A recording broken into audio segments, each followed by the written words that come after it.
scientist. I rock the house and sign the tits, and that's it. Don't take no astrophysicist to make your ass so fit. Now sisters kick it. I keep it cool like Eskimo chicks on Discovery Channel. I'm hot like Telemundo chicas on a solar panel. See me on Sesame Street cooling in the Coachella tea. I slap you silly like hillbilly chicks on daytime TV. I am the robot Elvis rocking my Miami pelvis. I'm technotronic, sipping gin and tonic like I'm selfish. I am the killer shaking up some more rock and roll. Them drum machines ain't got no soul.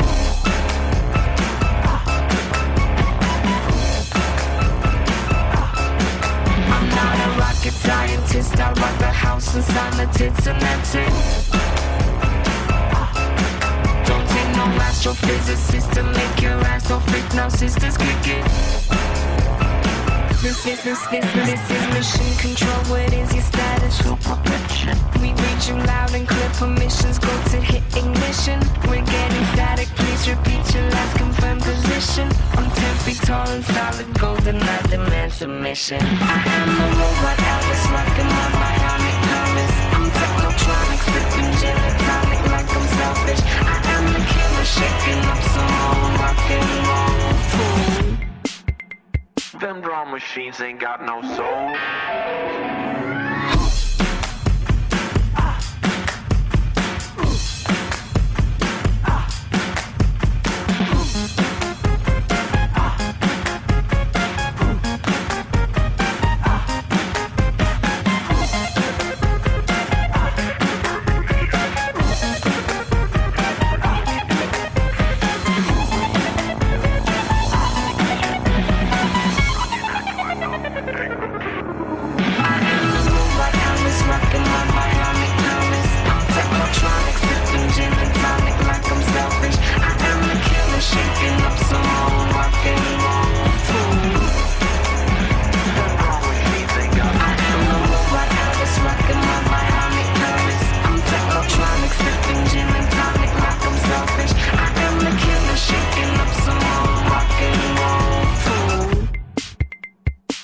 Machines ain't got no soul. And we are live on the Debbie Daily Radio Experience here with none other than Phil Hendrie. He's actually here with us, and everybody was going, is he going to be here on time? Say hi, Mr. Hendrie. Hi, how you doing? This is him. This is Phil Hendrie with us. And I was just chit-chatting with him about a couple of things. Let me turn him up a little bit.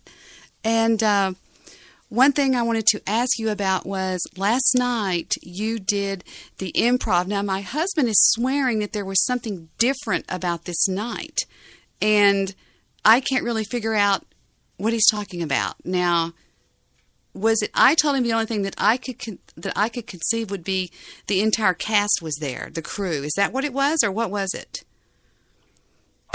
There was. I don't know what your husband's talking about, but we were on stage at the Improv in Hollywood. Something different about last night, as opposed to what? I don't know. What were you talking about, Victor? Oh, you might want to ask him.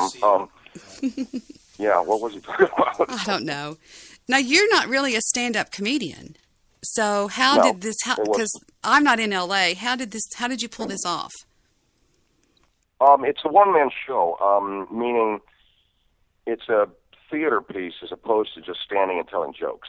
So it was my characters coming on stage and doing their thing and sort of interacting in a presentation, like they were putting on their own little talent show, you might say, their own little show of storytelling and singing and me interviewing them and things like that. So it's not quite like a stand-up comedy. Because you're right, I'm not a stand-up comedian. I'm more of an actor, but I do humor. So we use the Improv because the people that manage my podcast, LEG, they own the Improv as well as a few other clubs, across the country, and so we've used them. Hollywood Improv twice, and then we're going to go to Irvine on the 11th of September. Were there people there? Were there people there that were going, "Who the hell is Phil Hendrie? We haven't seen him on the circuit." And then once you got off, they just loved you. Well, no, because it was advertised as The World of Phil Hendrie. And we God. sold it out in like a week. Are you going to bring it to sold out Dallas? Are you going to go on the road? Can you bring it to Dallas or what? I don't know exactly where we're going to go with it. We'll go to, where the markets are really hot for us.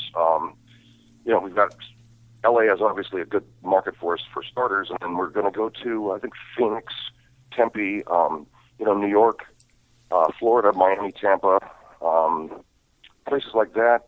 You got to come to Dallas. Yeah.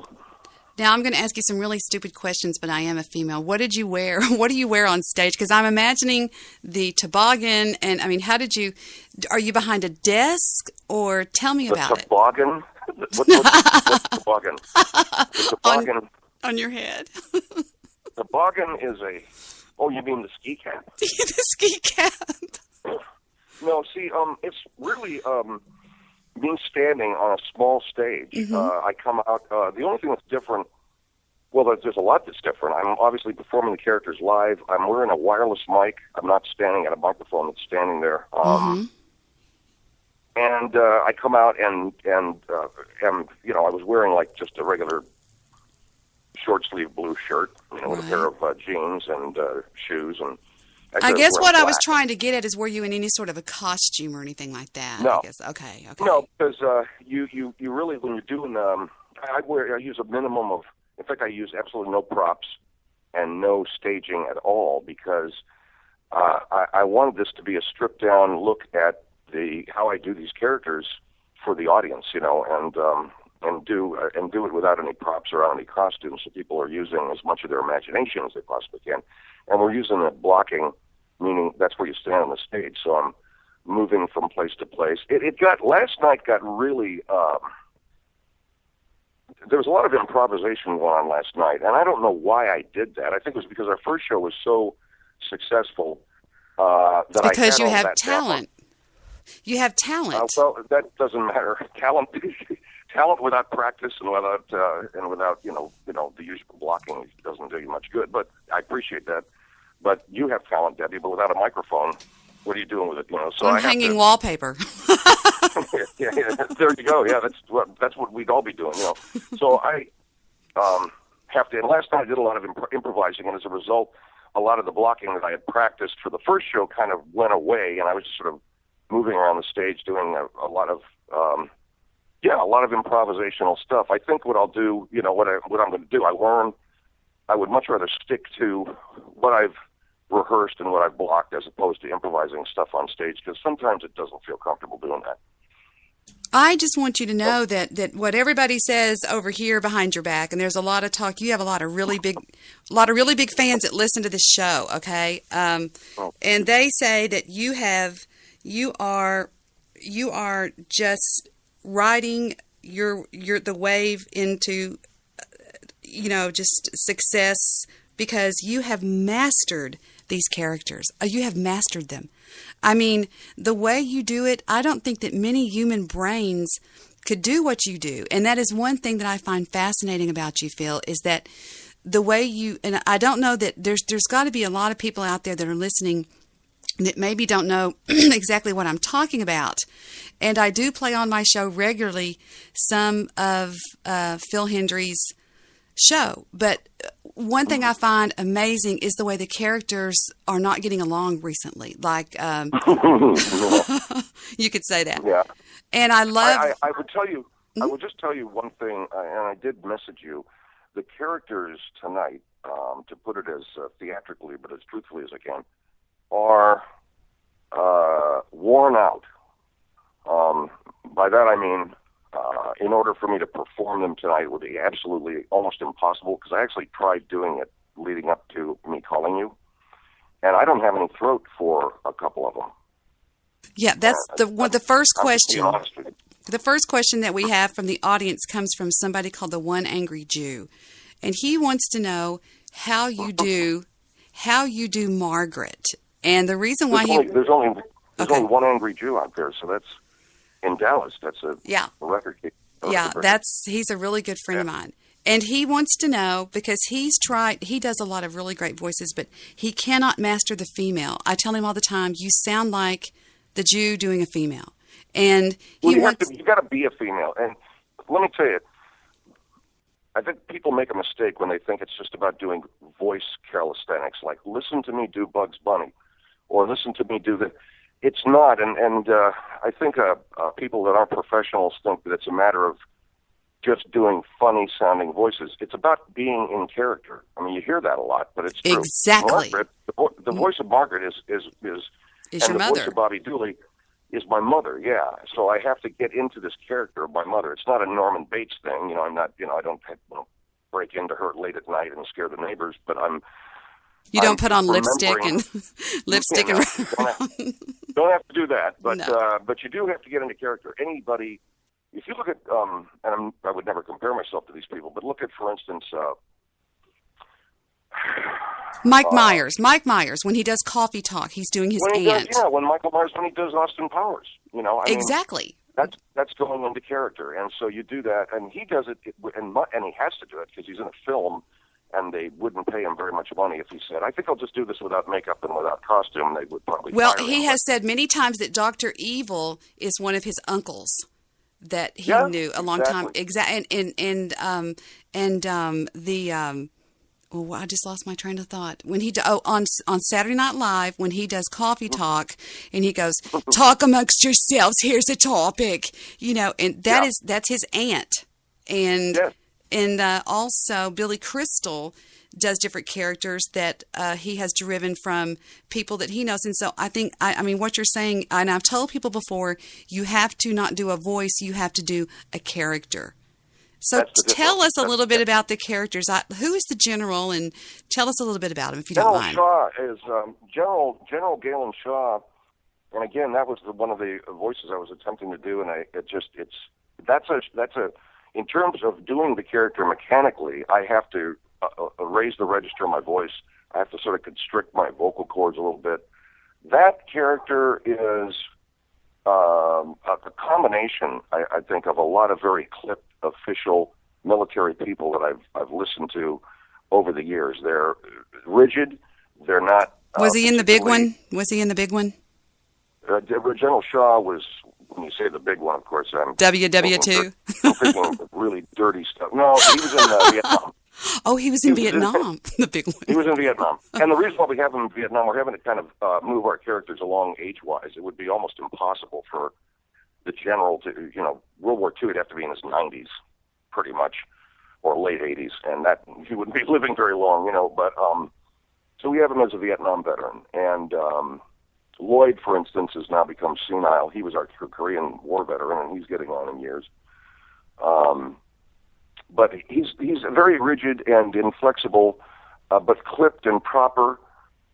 He has that military man's rough around the edges manner, so he uses a lot of language, and he knows a lot of salty stories, but he's very respectful of women, and I don't know. Of every war veteran that when I was growing up as a kid, there were a lot of those guys on the street, kicking you off their lawn and telling you stories and, sitting around having beers with your dad. So these are guys that I would say are conservative, decent, proper, but that veneer is stripped away pretty fast when you piss them off. Can I tell you, the way I see the general is he has a poker group he plays with on Thursday night. He lost his wife several years ago. He's got 6 children that never talk to him. I just have this vision. I mean, I can actually see the general sometimes. I imagine that he's sitting over towards Margaret's directly to your left, and I see the general between y'all, kind of behind you, though. I mean, it's just it's amazing the way. Pretty accurate. We do have him married, and we have him with a wife because I think it humanizes a lot of characters. They have that. He's got that relationship with his wife that is sort of comically typical, where he thinks he's in charge, but he's not. She may be his second wife, his first wife. What is going on? What is going on with everybody, and what is up with Margaret lately? She really has become sort of grouchy. The other night, she's like almost psychotic now. She's like almost losing her grip on reality. So I think she imagined that she was a bigger star than she would. She would become a bigger star than she did, and I think she has these minor regrets about really not following through on her acting and singing career. And Jason J. Delmonico, her son, she ties up maybe a little too much. Her husband couldn't care less anymore. All he cares about is just having some doers and watching the fireworks on the 4th of July or something. And so she's got the typical control thing that happens with a lot of our characters that are, she's a female. She's the only female in the group, and she's got that want to sort of take care of everybody. And I thought it was hysterical the other night when she had to go to the restroom.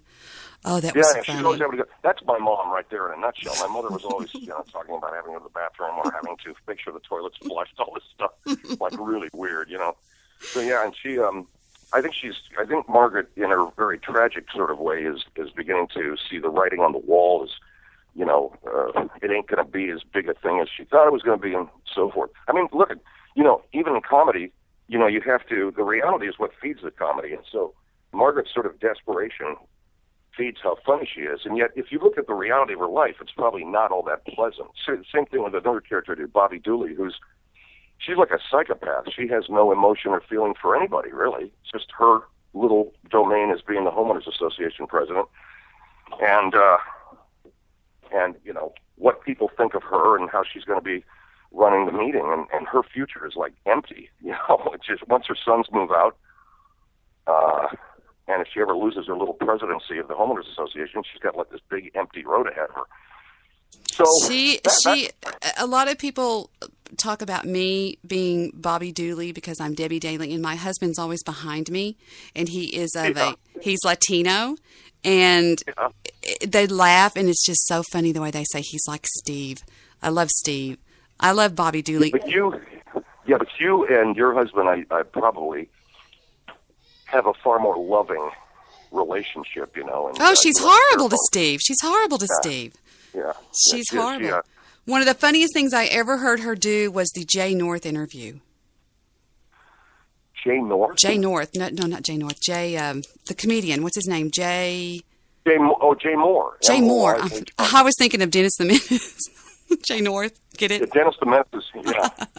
No, the Jay Moore interview when she was just horrible to him and to Steve that day when he kept wanting a cup of coffee and he said he touched him and he started crying. It was a mess. It just went horrible. Yeah. I'm acting like you weren't even there. Jay wasn't very nice to her. I mean, by the way, Bobby tomorrow is going to be interviewing Drew Pinsky, Dr. Drew. No.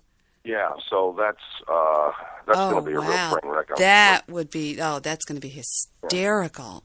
Yeah. And where does one hear that? Is it on her podcast? It'll be on the podcast. It'll be on the special release Bobby Dooley podcast on the Sideshow Network, and she'll be as part of our World of Phil Hendrie podcast. But you're all over the place. You're on fire. Well, you're very modest. You're very, y'all. He's very modest, guys. He's very modest. He doesn't even. He's never accepted his own celebrity. I think he's just like, oh, I just do radio, but he is on fire right now. Truly, you are. You know what? My mother used to say, you have to accept your own good. So maybe I'm not able to do that, but I. But doesn't it seem like once we do that, it all starts to fall apart? If we do what? If we accept the good things that are happening? If we start realizing that something really great is going on in our life, it seems like it starts to unravel. It is in my book. It does sometimes. I just have to remain very modest about what's going on. But you're talking about humility there. I think you're not talking really about acceptance. Exactly. Yeah, I think the key is humility. It really is, and that doesn't mean false humility, but it means that you remain. When you're humble, you are stay connected to who you are. That's the best thing there is, to stay connected to who you always really are, and that's what humility is. And it's also acknowledging that there's lots of other people who have helped you along the way, and who it isn't just all about. If you're talking about fame or whatever, or even financial success, it's never really just about you. You always have people helping you and people doing for you, and people who went out of the way. You got to remember those people, and once you do, I think that's something I lost in my life, And I'm remembering that now, humility and patience, and maybe it's because I'm, well, I'm getting on in years now, Debbie, and things are beginning to fall into place for me, and it's not too pretty. I don't know. I think you're as Late young. at night, I see the ugly face of Dorian Gray. No, I'm kidding, but actually, I think that's true. So be humble, and, But if what you're saying is things start to fall apart when I begin to think of how great I am, well, I mean, I think that's probably, yeah, that makes sense, that things would fall apart then. Because when we start thinking how great we are, Mm-hmm. and you may have for the longest time I had a chip on my shoulder. I hold grudges, and I seek to destroy people that have hurt me, but that's just really something that's going to strangle you, man. So you got to just let go of that stuff. I do. Even if you have a legitimate beef against people, you just have to kind of let go of it, because, man, their karma will catch up to them, and it ain't your job. Yeah, I've been seeing that happening more and more lately to the people that I associate myself with, or just anyway. I want to walk you back a little bit. I want you to take us back to, when did you switch over to the invention of these characters and the format that you're in now? At what time, Mr. Hendrie, did you take phone calls? What happened? I've heard stories told that you didn't like callers, so you mostly invented callers. Did you know for the longest time that I listened to you, I actually thought these were callers? Well, that's kind of sad. They have medicine for that. No, I used to say the longer it takes somebody to get my show, the less I want to hang out with them. But I don't. Now, how long have you actually been doing the characters on your show? Have you always done this, or when did this happen? I spent the first 17 years of my career as a disc jockey, doing probably the standard disc jockey stuff, which was morning show bits and pretending I was Ronald Reagan or the voice of Bill Clinton or some crap like that. Mm-hmm. And in 1990. After all of that marvelous time spinning classic rock and all that, I just got really sick. And I was saying to somebody the other day, we were listening to some music, and somebody said, "Oh, wow, you played all that music in the 70s." I did. And I said, I don't mean this to sound as bad as it's going to sound, but one of the reasons why I got out of music radio is because I felt that I was the star. And I kept playing Led Zeppelin and the Beatles and the Rolling Stones and having to pretend like they were the stars. Of course they're stars in their universe, but I had something to say, and I wanted to bust out, and I wanted some love, and all that good, I wanted to perform, I wanted to get on stage. And as long as you were spinning records and having them, make all that ridiculous noise about how great, isn't this wonderful music for the 900,000th time that you played the song, I finally got fired from enough of those jobs. In 1990, I got a talk show, and that was where I realized now there's nobody but me that's going to be providing the entertainment here, and this is perfect. I mean, this is going to be great. And so I began to fill that time with, instead of records, improvising, comedy, monologuing, sketch comedy, character voices, characters, utilizing everything at my disposal, including the telephone, and making it sound like I was taking phone calls. And, one of the things I love to do is satire. And if you're doing a talk show, the first immediate thing you want to satirize is talk radio. It's right there. It's at your disposal. And that's when the characters were invented. Starting in August of 1990, I started to create phone call characters and interacting with them and doing all that stuff, and then started taking the phone calls, because at that time, talk radio was really beginning to hit its critical mass in terms of use. People were excited about talk radio for the first time in ways they'd never been. Their access to, the free speech forums was suddenly immediate, and they could talk with their neighbors, and all this marvelous, participatory democracy in action. And talk show hosts became big stars, and talk radio as a medium for expression became big. All of this is very rich satirical ground, and that continued through the 90s on into the 2000s, and really, I think where it began to lose steam was the advent of social media, like Facebook, like Twitter, to some extent, Google Plus or what are these?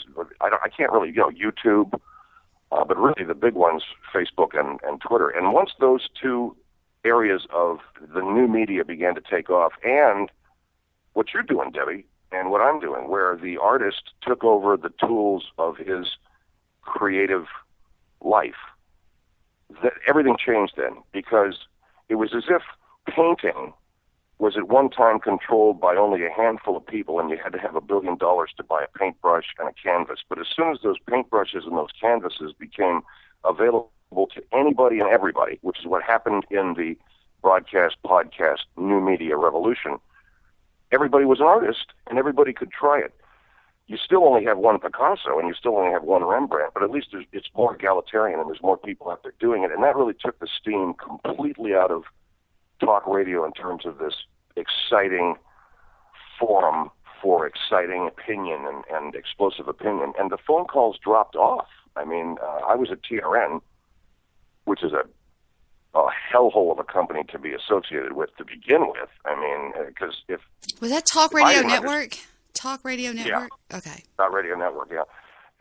And they don't understand anything there. They tried to get me in 2011. They actually had me audition, and I was late. I was late to the audition, about 15 minutes, and it just I didn't like. You don't know how lucky you were that you were late to that audition, dear.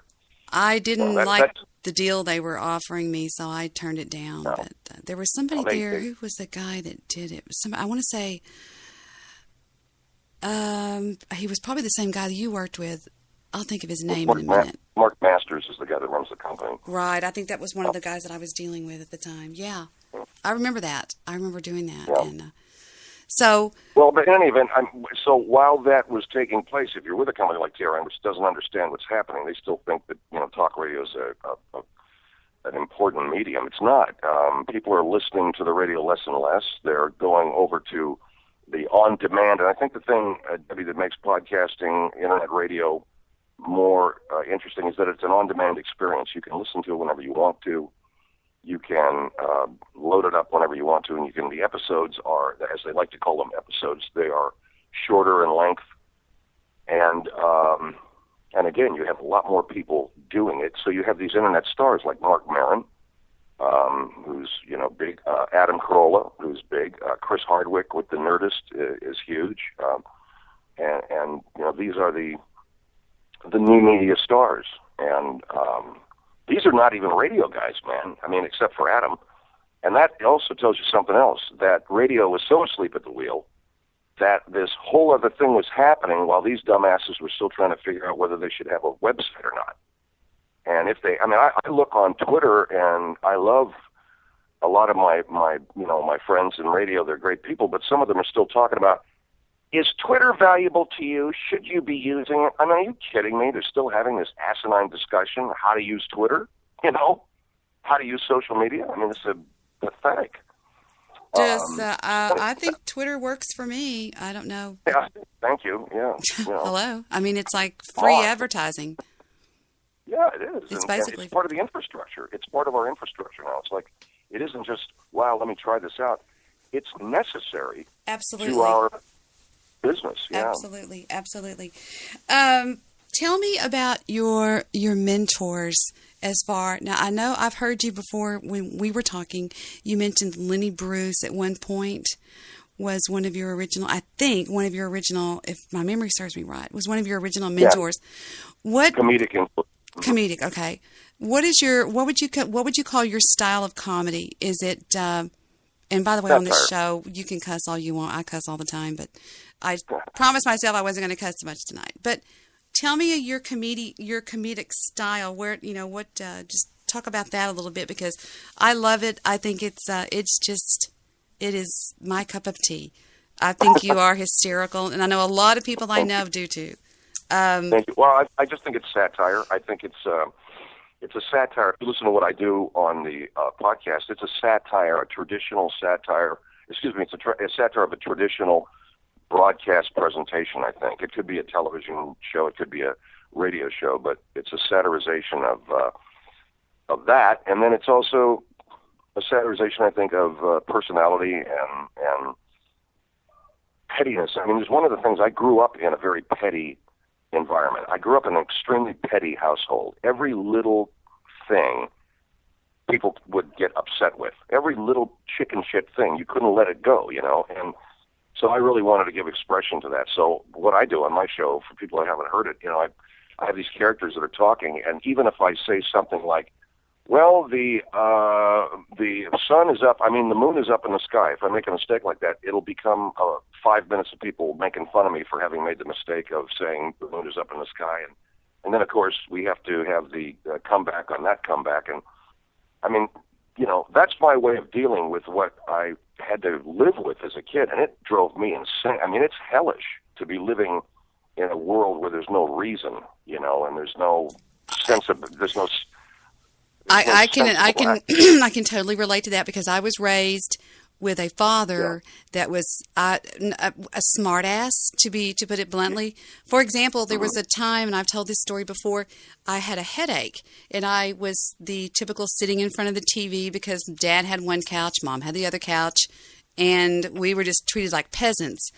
And I've told people before that I used to be my father's remote control. He would call me out of the bed. He would say, Deborah, and I would say, yes. He'd go, put that on Channel 8. And I'd be going, are you kidding? Swear to God. Oh, Lord.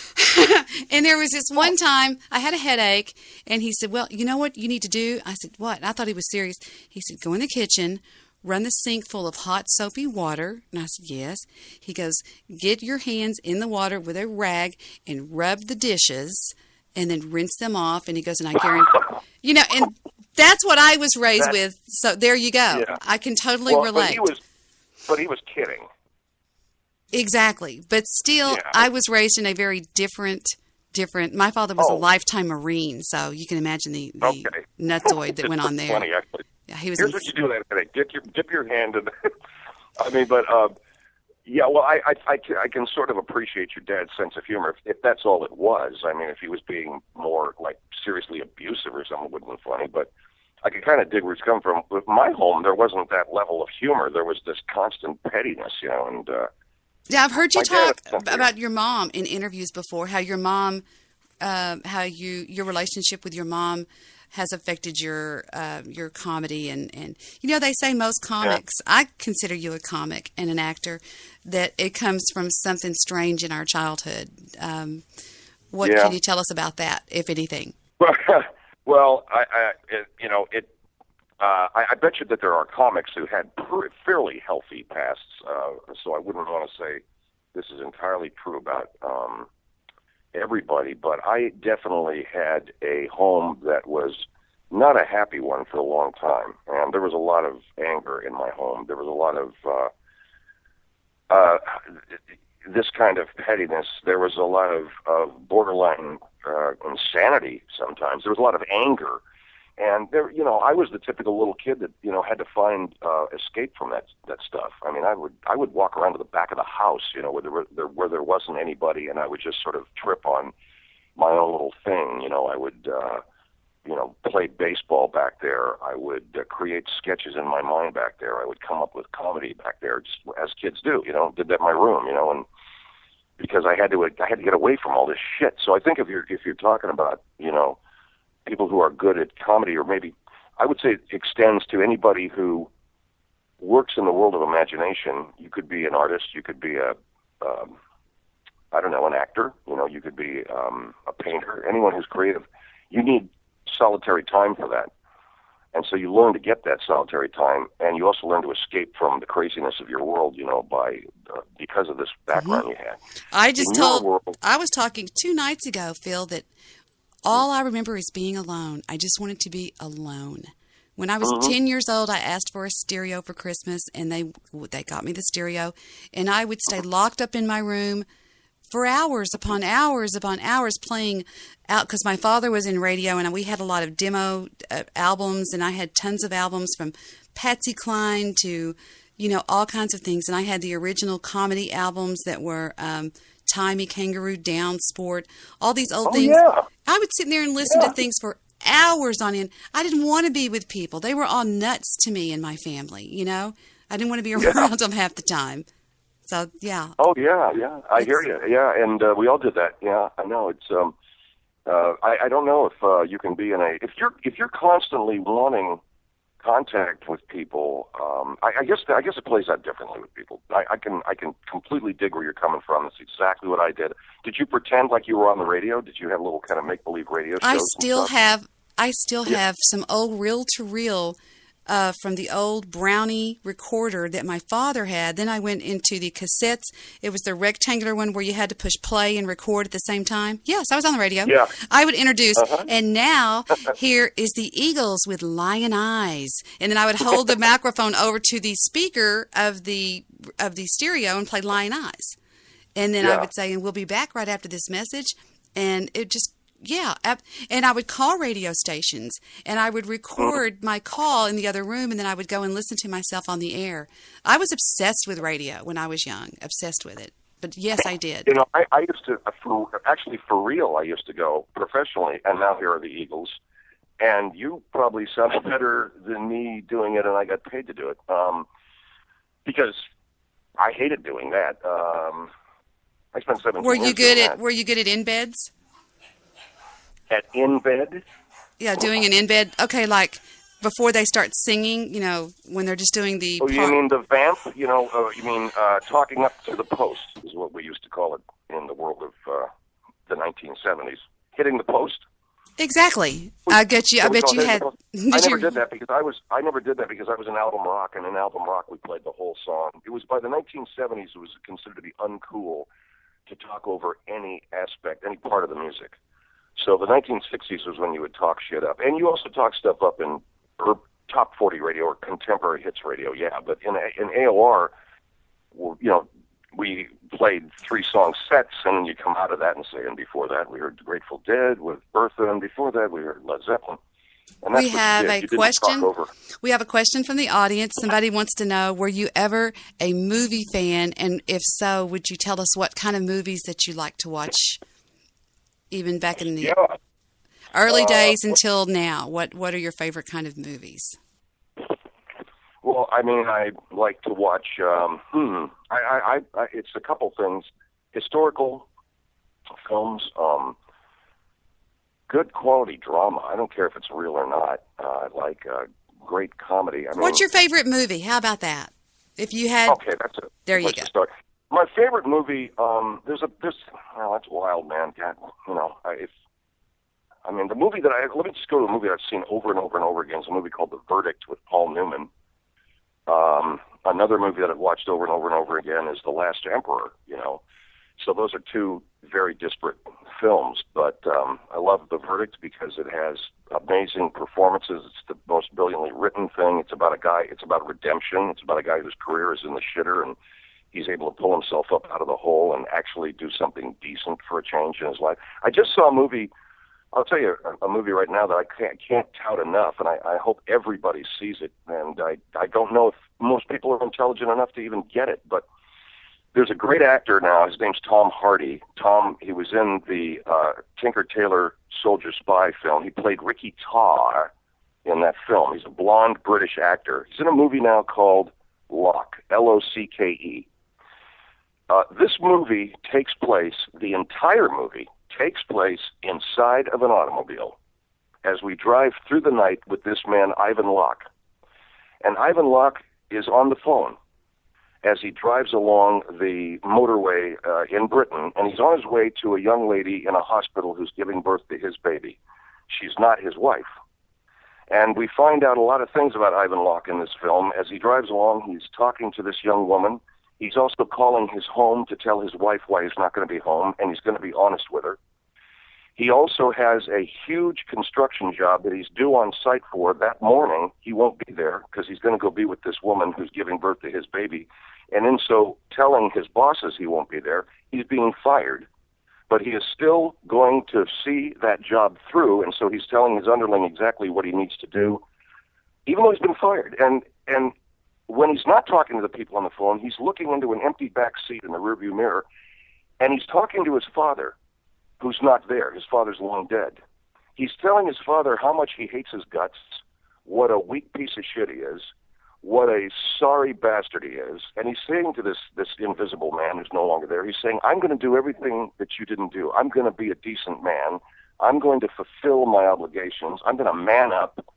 I'm going to resurrect our family name.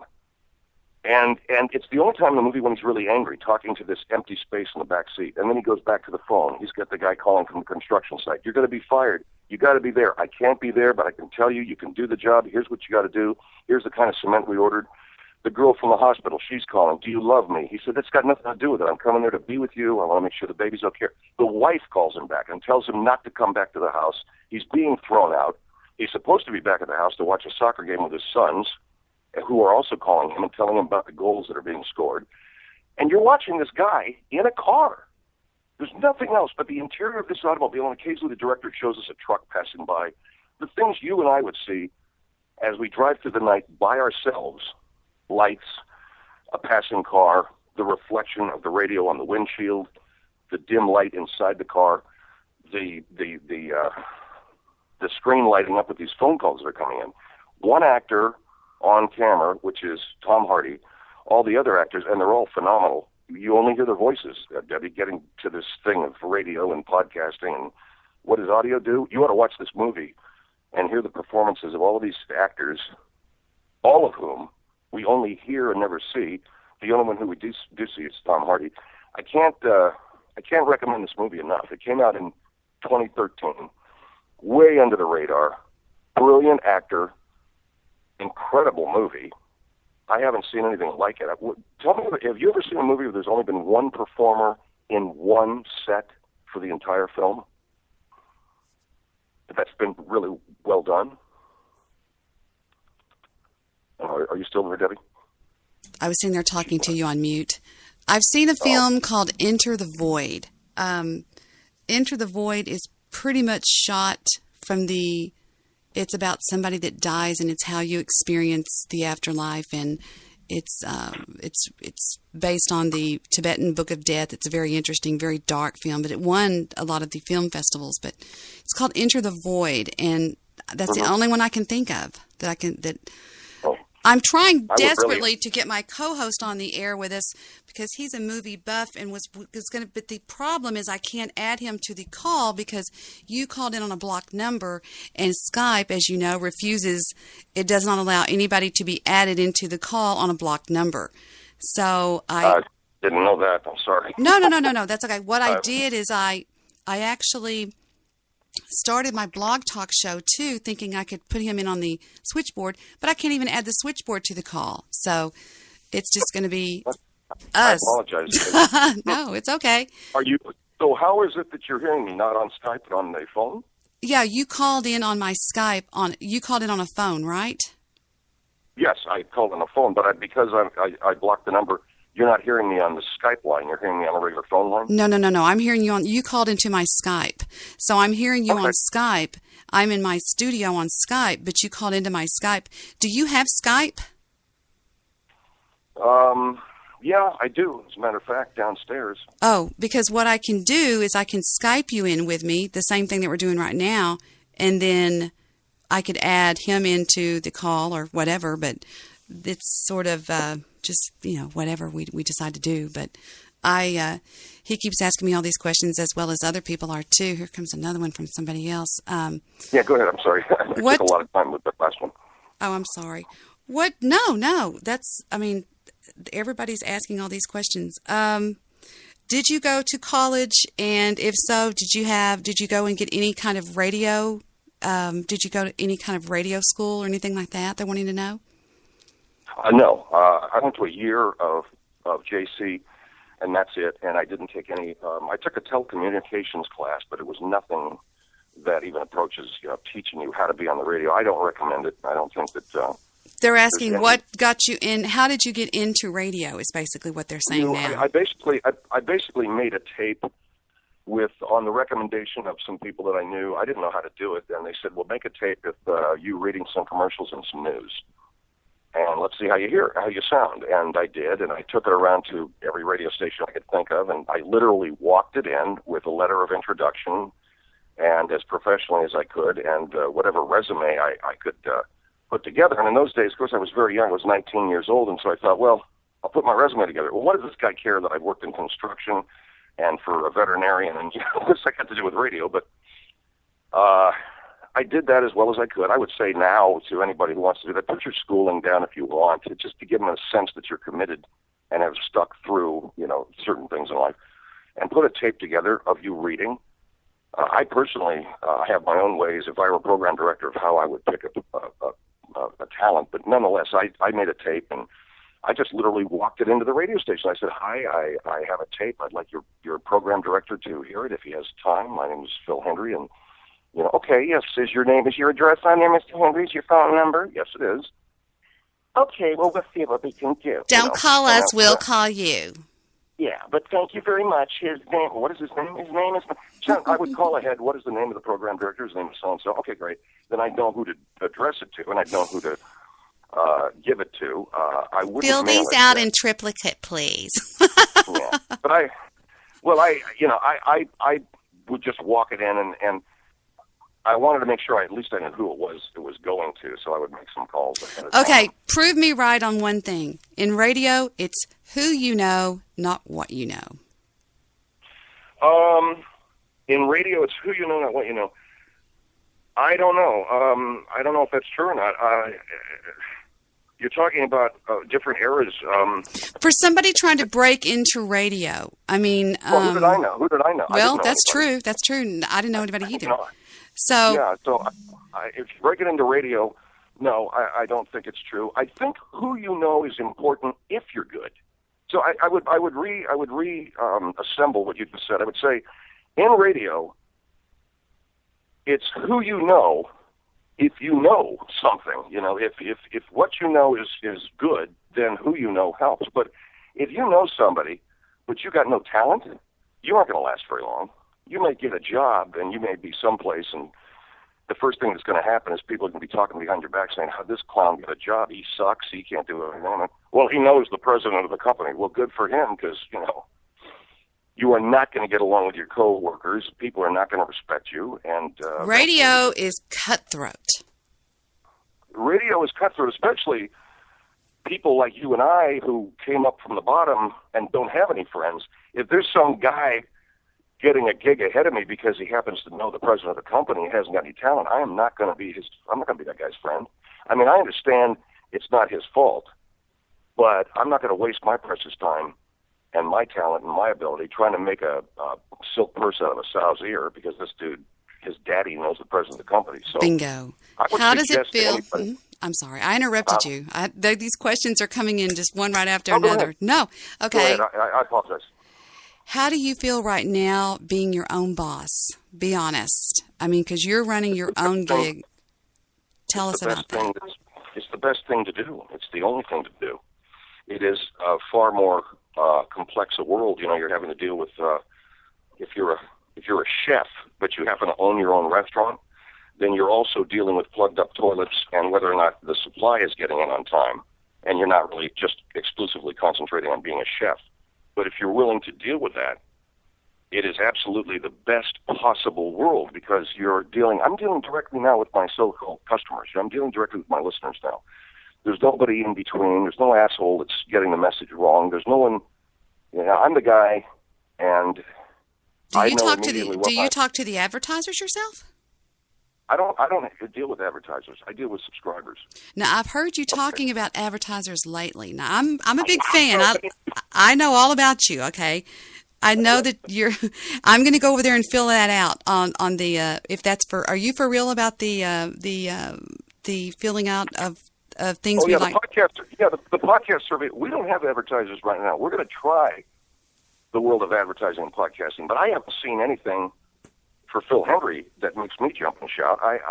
There may be guys out there that are making money with advertisers, but I told people I will not have a damn product on my podcast unless Debbie believes in it with every cell of her, with every fiber of her being.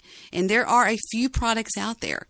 And should I contact or have somebody contact those companies and say, this person is talking to a lot of people and loves your product. You're nuts not to back her. Is that the way? Well, I mean, you can do it yourself, but let me ask you a question. If they're offering you an account for say $20,000 a month, how picky are you going to be about believing in their product? Ugh, that's going to be awful hard. I love Snapple. I love Snapple. Yeah. Yeah, Hey, look, man, I will not. I'll tell you this right now. I don't care because it's not going to do me any good to lose the goodwill of my listeners. If I endorse a product that is a piece of shit, and these guys are giving me $20-30 a month, I gotta drop it. I cannot have them on the air. I won't have them on the air. I don't care how much money, because it's going to be bad publicity for me. It loses the goodwill of my listeners, and it ain't worth it. There's no amount of money for me that's worth it. Some guys, okay, be my guest. I can't do it, but well, here recently, I have found the Fountain of Youth, Phil. I have found it. It is called Bragg's Apple Cider Vinegar. Swear to God, wouldn't lie.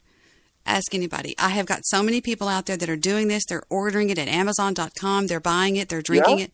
It has to be Bragg's, just like I'm bragging right now. Bragg's Apple Cider Vinegar. You drink 2 teaspoons a day mixed up in water, and your entire life will change.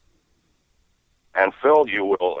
The bowel movements are more solid. It's just wonderful. It's unbelievable. Let me ask you a question. Are they advertising, or is it just you really dig this?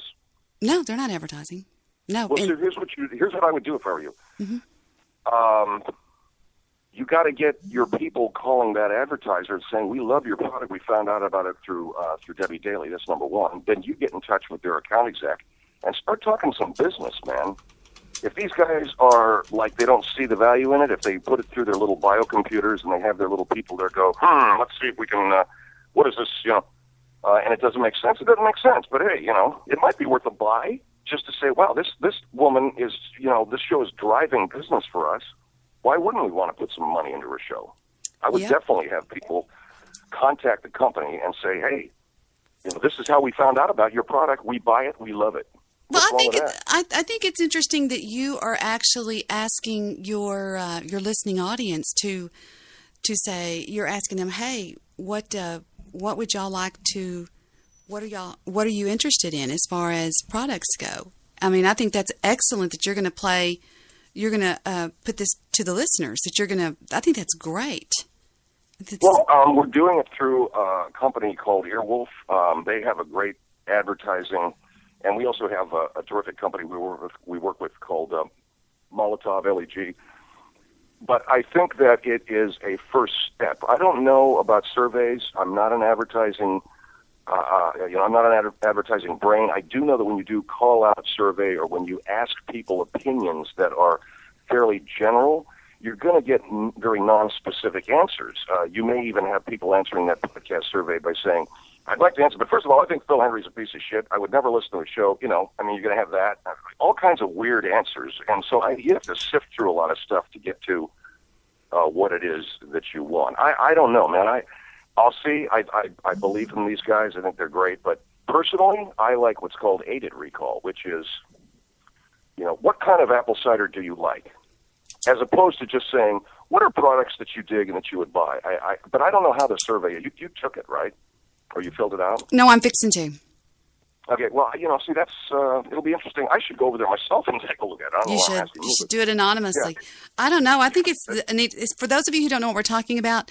He is got. Well, tell them what it is. Tell them what the deal is you're doing. It's a podcast survey, and it is a podcast survey at podcastsurvey.com/Phil, and it basically asks anybody that listens to my podcast questions concerning your consumer habits. What do you like? What don't you like? What do you want to see more of? What do you want to see less of? And I think it's cool because it does. It's asking specific questions of my audience, and what does a Phil Hendrie listener want as opposed to a Debbie Daly listener? Is there a difference? Maybe they're similar, and that gives them information. And I think it's a great way of going. But it's not. It's not anything we haven't done in radio. I think radio has tried that using focus groups, but not necessarily. Yeah, but when it comes to the jocks and the ad department, that's two different worlds where I'm from in terrestrial. Two different worlds. The ad department was down the hall. They sold us, and we just got the copy that we had to read, and we had nothing to do with it. I think it's great that since you're running your own thing right now. I mean, you're at the helm of the ship. You're doing it all, and I think I want to do that. Well, wow. Isn't that what you're doing? Isn't that what you're doing with your show? Yeah, actually, that is what I'm doing, but not on the level that you are. You know, I mean, somebody in the audience just asked, how much does he make a year in what he's doing right now? I said, well, I don't know if I'm going to ask him that. I'll throw it out there. He doesn't have to bite if he doesn't want to. There's nobody that I know that's going to answer that question. If you ask Howard Stern that question, I'm going to tell you. But I will tell you this: I'm making far more money than radio can pay me. That's amazing. Let me say this: I'm making more money than the average person in radio right now is making. In fact, I'm making in the upper 5, maybe probably in the upper 2% of what people in radio are making. That's pretty good. And I mean, my company. So you got to understand, when you have a company, you pay yourself a salary out of that company. But we've got a profit margin in our company that is way ahead of what is considered a healthy. We have a profit margin of 40% in our company right now every month. Well, I would never pay to listen to anybody talk, and I actually have a backstage pass. So that tells you anything. You're my heroine. Heroine. Okay, we have a new question. They're wanting to know, have you ever worked in film? Have you ever worked in television? Has he ever taken acting classes? And so can you talk a little bit about that? And what is the difference between TV and radio? And, these questions are coming in. So can you talk a little bit about, now, haven't you done? Is that all from one person? Is that all from one person? This is from 2 different people right now. They're asking somebody that they said, has he worked on TV, and if so, what is the difference between TV and radio? Has he ever acted in a play, and has he ever worked in film? Those are the 3. Well, I mean, I've been in plays, and I've been in films. I've been in a voiceover film. I've been on camera in a film, and I've been on TV as on camera. So let's put it this way: there's on-camera work and there's behind-the-microphone work. Radio is nothing like television at all. It's the use of the audio medium to create a presentation. And television and films, obviously, you're using cameras, so you're physically and visually in contact with the audience. So there's that difference. And also you have hundreds of more people in TV and film that are working on the project. And the really best part of it is when you work in radio, you just pull in the middle of the night and park your car to do the morning show with a cup of coffee, and maybe there's somebody there waiting to pull news for you. And in movies, there's somebody standing there with a yellow traffic cone blocking your parking space until you get there, and then they make sure there's a breakfast ready for you in your dressing room. Thank you. Now, nice. So there's, and then there's what else was it? What's the difference? Did I take acting? I'm not sure I'm getting these. Have you ever had acting classes? Yeah, I took acting from Daryl Hickman for a couple of years, who was a great acting coach in Los Angeles, and he was a child actor, a child star. You can see Daryl in Grapes of Wrath. You can see him in, God Almighty, man, a lot of movies, man. He and his brother were child actors. His brother was actually on a hit TV show called The Many Loves of Dobie Gillis. His brother was Dwayne Hickman. Daryl was in movies from Sharky's Machine all the way on back to The Thing when he was a younger actor, all the way on back to Grapes of Wrath when he was a little boy. And he had an acting class in the 80s that I took, and he was a great teacher and, again, a terrific guy, but a very hard taskmaster. And I started working full-time in radio again, so I dropped out of the class. And then I also took an acting class from a guy named Alan Garfield. Alan Gurwitz is an actor who was also great. And I took a small workshop with the Groundlings in the 80s, too. Actually, Conan O'Brien was in my class, and a couple of other people. Wow. That's kind of it, man. Now, how did that help you as far as your radio? Did it help you as far as your radio career goes, and what you're doing right now? Not really. Not really. I mean, it did help me focus on. If I learned anything in acting, I learned in acting classes. I learned that there on the stage, you have to know where you're going and why you're going there.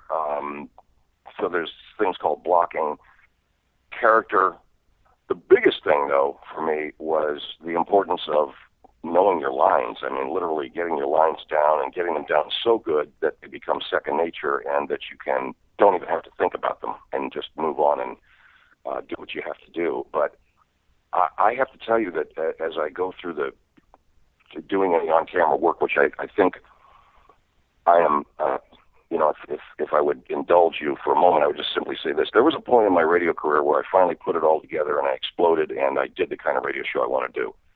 That's happening right now for me, I think, in the acting field. I'm putting it all together, but I haven't yet sort of exploded, and I'm doing the kind of work that I want to do. I'm still in that kind of stage of gestation. So I'm learning these things, and one of the things I'm learning is how to, first of all, inhabit a character on camera, and also remember where you're supposed to be, and also be really, natural and listen and be emotionally true to the scene that you're in, but also be technically correct in what you're doing. Because you have I just did the show. Mark Maron has a TV show called Maron, and we did a fight scene in that. We had to keep doing these takes because even though I was really cool hitting this guy and we're doing this fight scene, well, the camera didn't get this, and the camera didn't get that, and can you move over to your right a little bit more? Can you move back to your left a little bit more? You got to pay attention to all this shit, and you still got to make this thing real. It's all real technical stuff, and it's great. It's an education. But I want to sum up with just saying this, Debbie. Mm-hmm. Radio is not a place. I'm going to go to a thing in a week to Don Anthony's morning show boot camp. He's a great guy, and I love Don, and he's about teaching kids how to do it on the air. But I think something is happening in radio and has been happening in radio for a long time. And I don't want to come off sounding like a curmudgeon or anything, but I won't bring it up at Don's thing because I don't want to fuck anything up. But you can learn to be the greatest radio talent in history these days in that medium, and it doesn't mean anything because it's a mismanaged industry.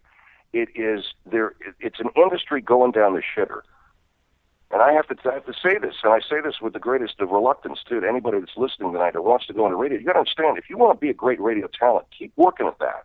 Keep working at being a great radio personality, but understand that doesn't matter to a guy who just isn't smart enough to to capitalize our industry. And we have people now running companies in radio that are too stupid to know what to do with the talent that's in front of them.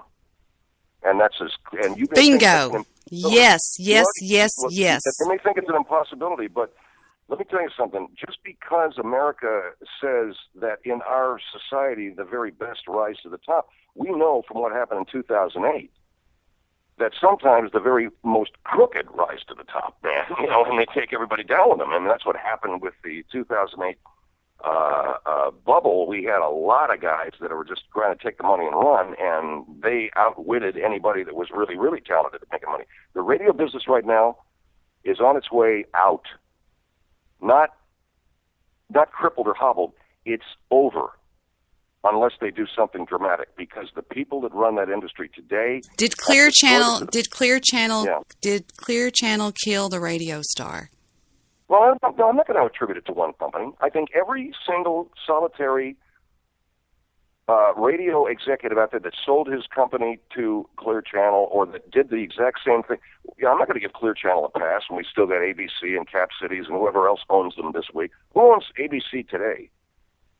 What's the name of the? Is it even ABC anymore? I don't know. I'd have to look. Who owns CBS today? So all of these people. What happened to radio? What happened to radio? The people that run our industry continued with a model that was working in the 50s, but had long since outlasted its usefulness as we got into the 80s and as we approached this waterfall, this cascading Niagara Falls for radio, which was the new media revolution, which the digital revolution that took place in the late 1990s. They were on their way to the Niagara Falls, counting their money, and all that other stuff, in their opinion, was chicken shit. No, it's always radio, always radio, always radio. And these guys are still debating whether or not Twitter is valuable to you, and it's 2014.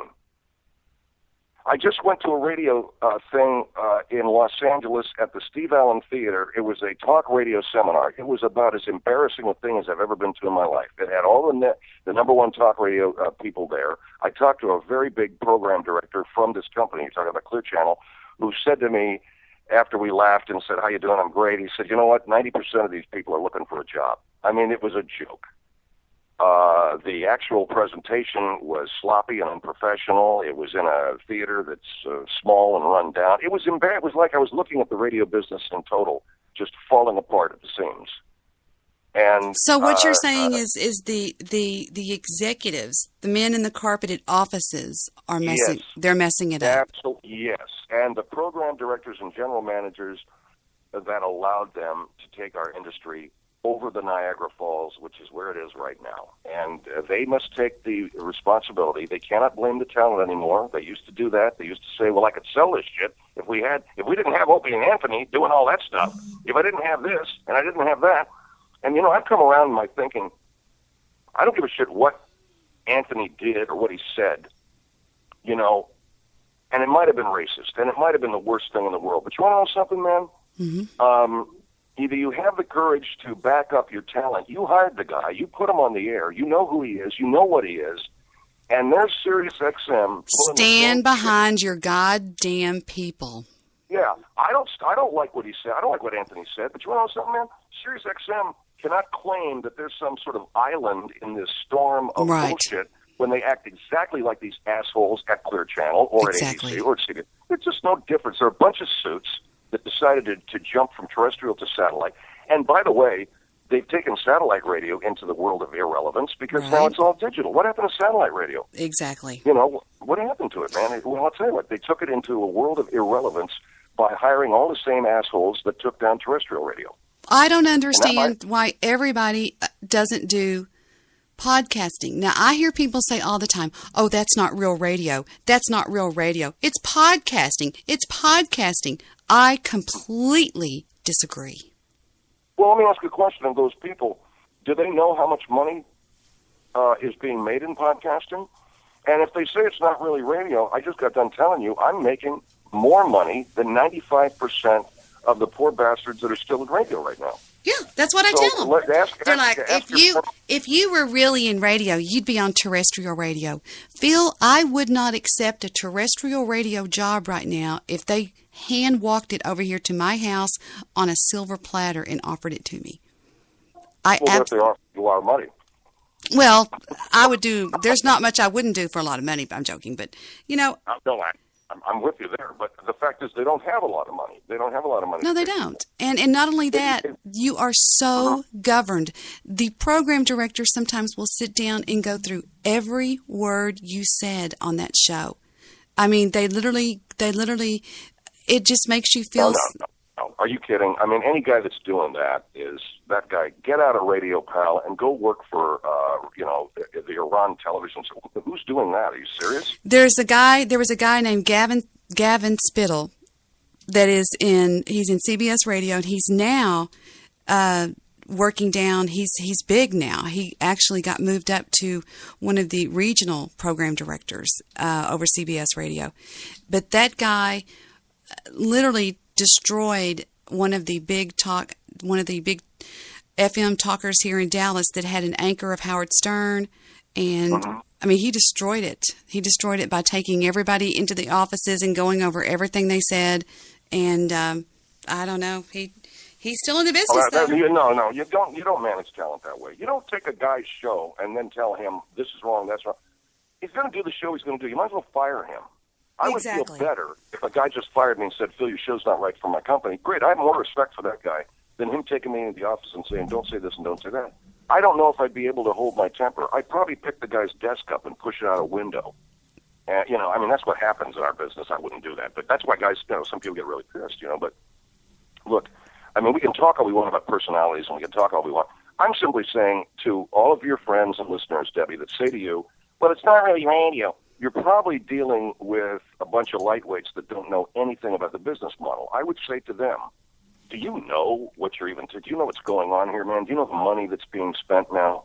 the money that's being, we've got individuals out there that can make another 20, and this is money that goes right to the talent, that can make another 20 or 30 grand a month with the right collection of advertisers. That kind of bread is being paid right now in podcasting to podcasters. Okay? Yep, he's right. 20, 30, that's what I keep trying to tell them. I keep trying to say, yes, this is the future of radio.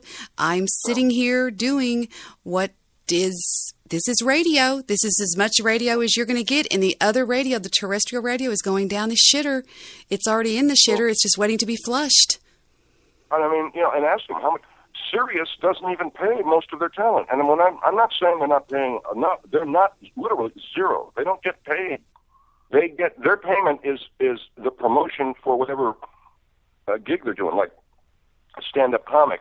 Okay, you can do a show on Sirius XM. We're not paying you anything, but at least it promotes your stand-up comedy. That's what's going on at Sirius with a handful of maybe, I don't know how many shows actually make money, but actually are getting money. But most of those shows over there, they don't get any money. I've never heard of such a thing before in my life.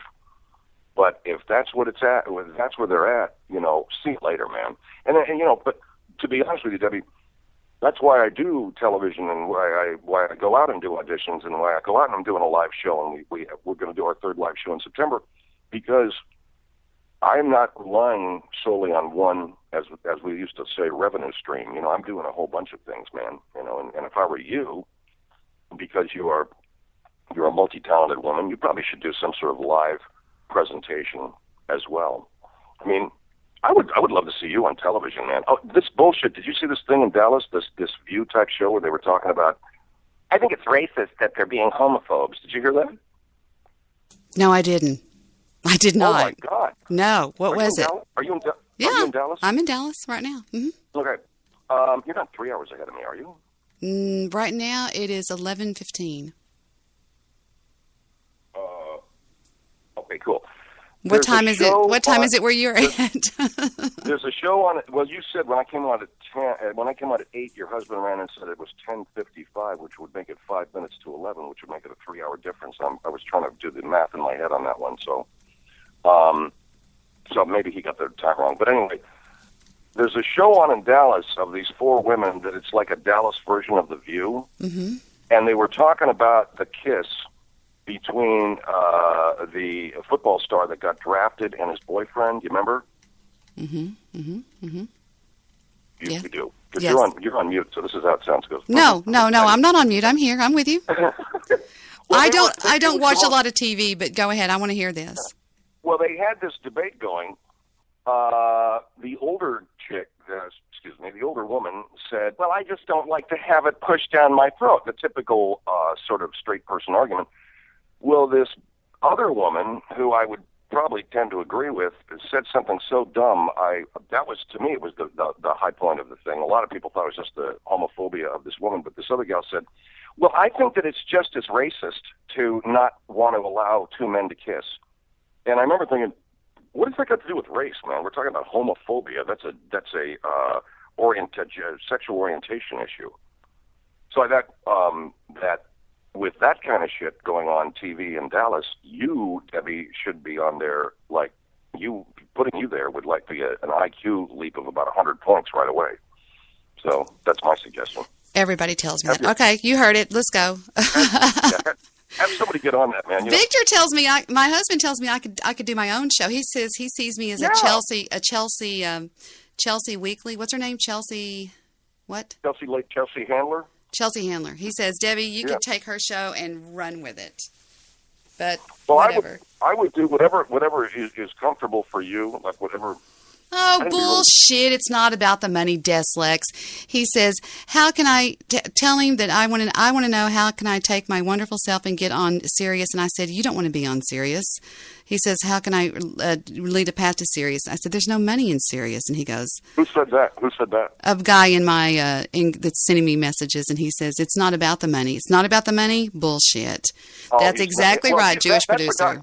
Well, maybe that's a guy that thinks that, he's all, that he's got another stream, an income stream, and he can do Sirius for free. But if he doesn't think it may not be about the money for him. Sirius Radio will not talk to you without 25,000 new listeners a month. They won't talk to you because it's not worth it.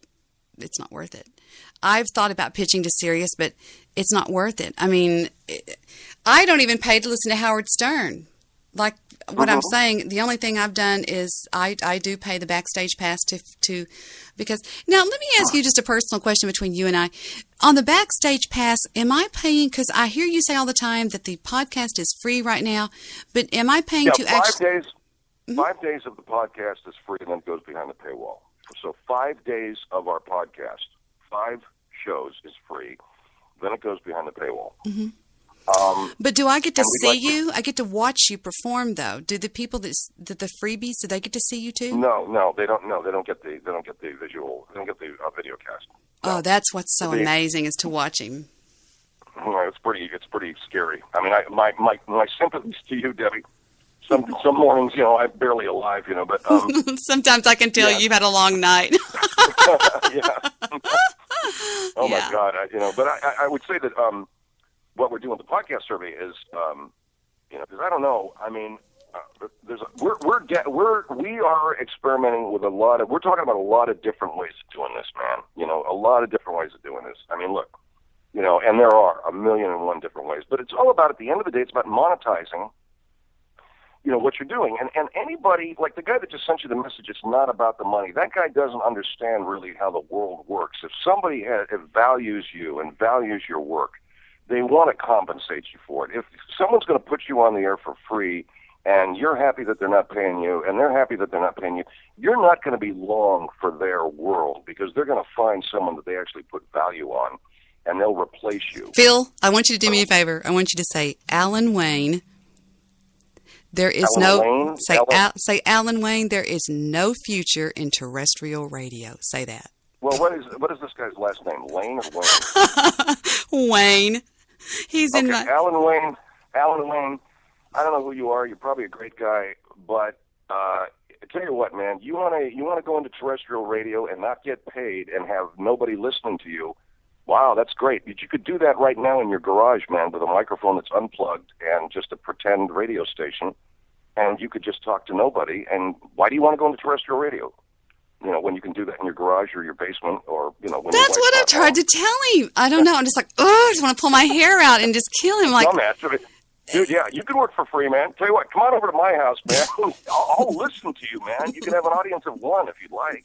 I won't pay you, but the guy's got talent, and he's got the drive. He wants it, but he's steering his boat towards terrestrial, and I'm like, don't do that, He's just doing that. He's doing that because he's just doing that to kind of piss you off, I think. I mean, if he's got no, he's dead serious.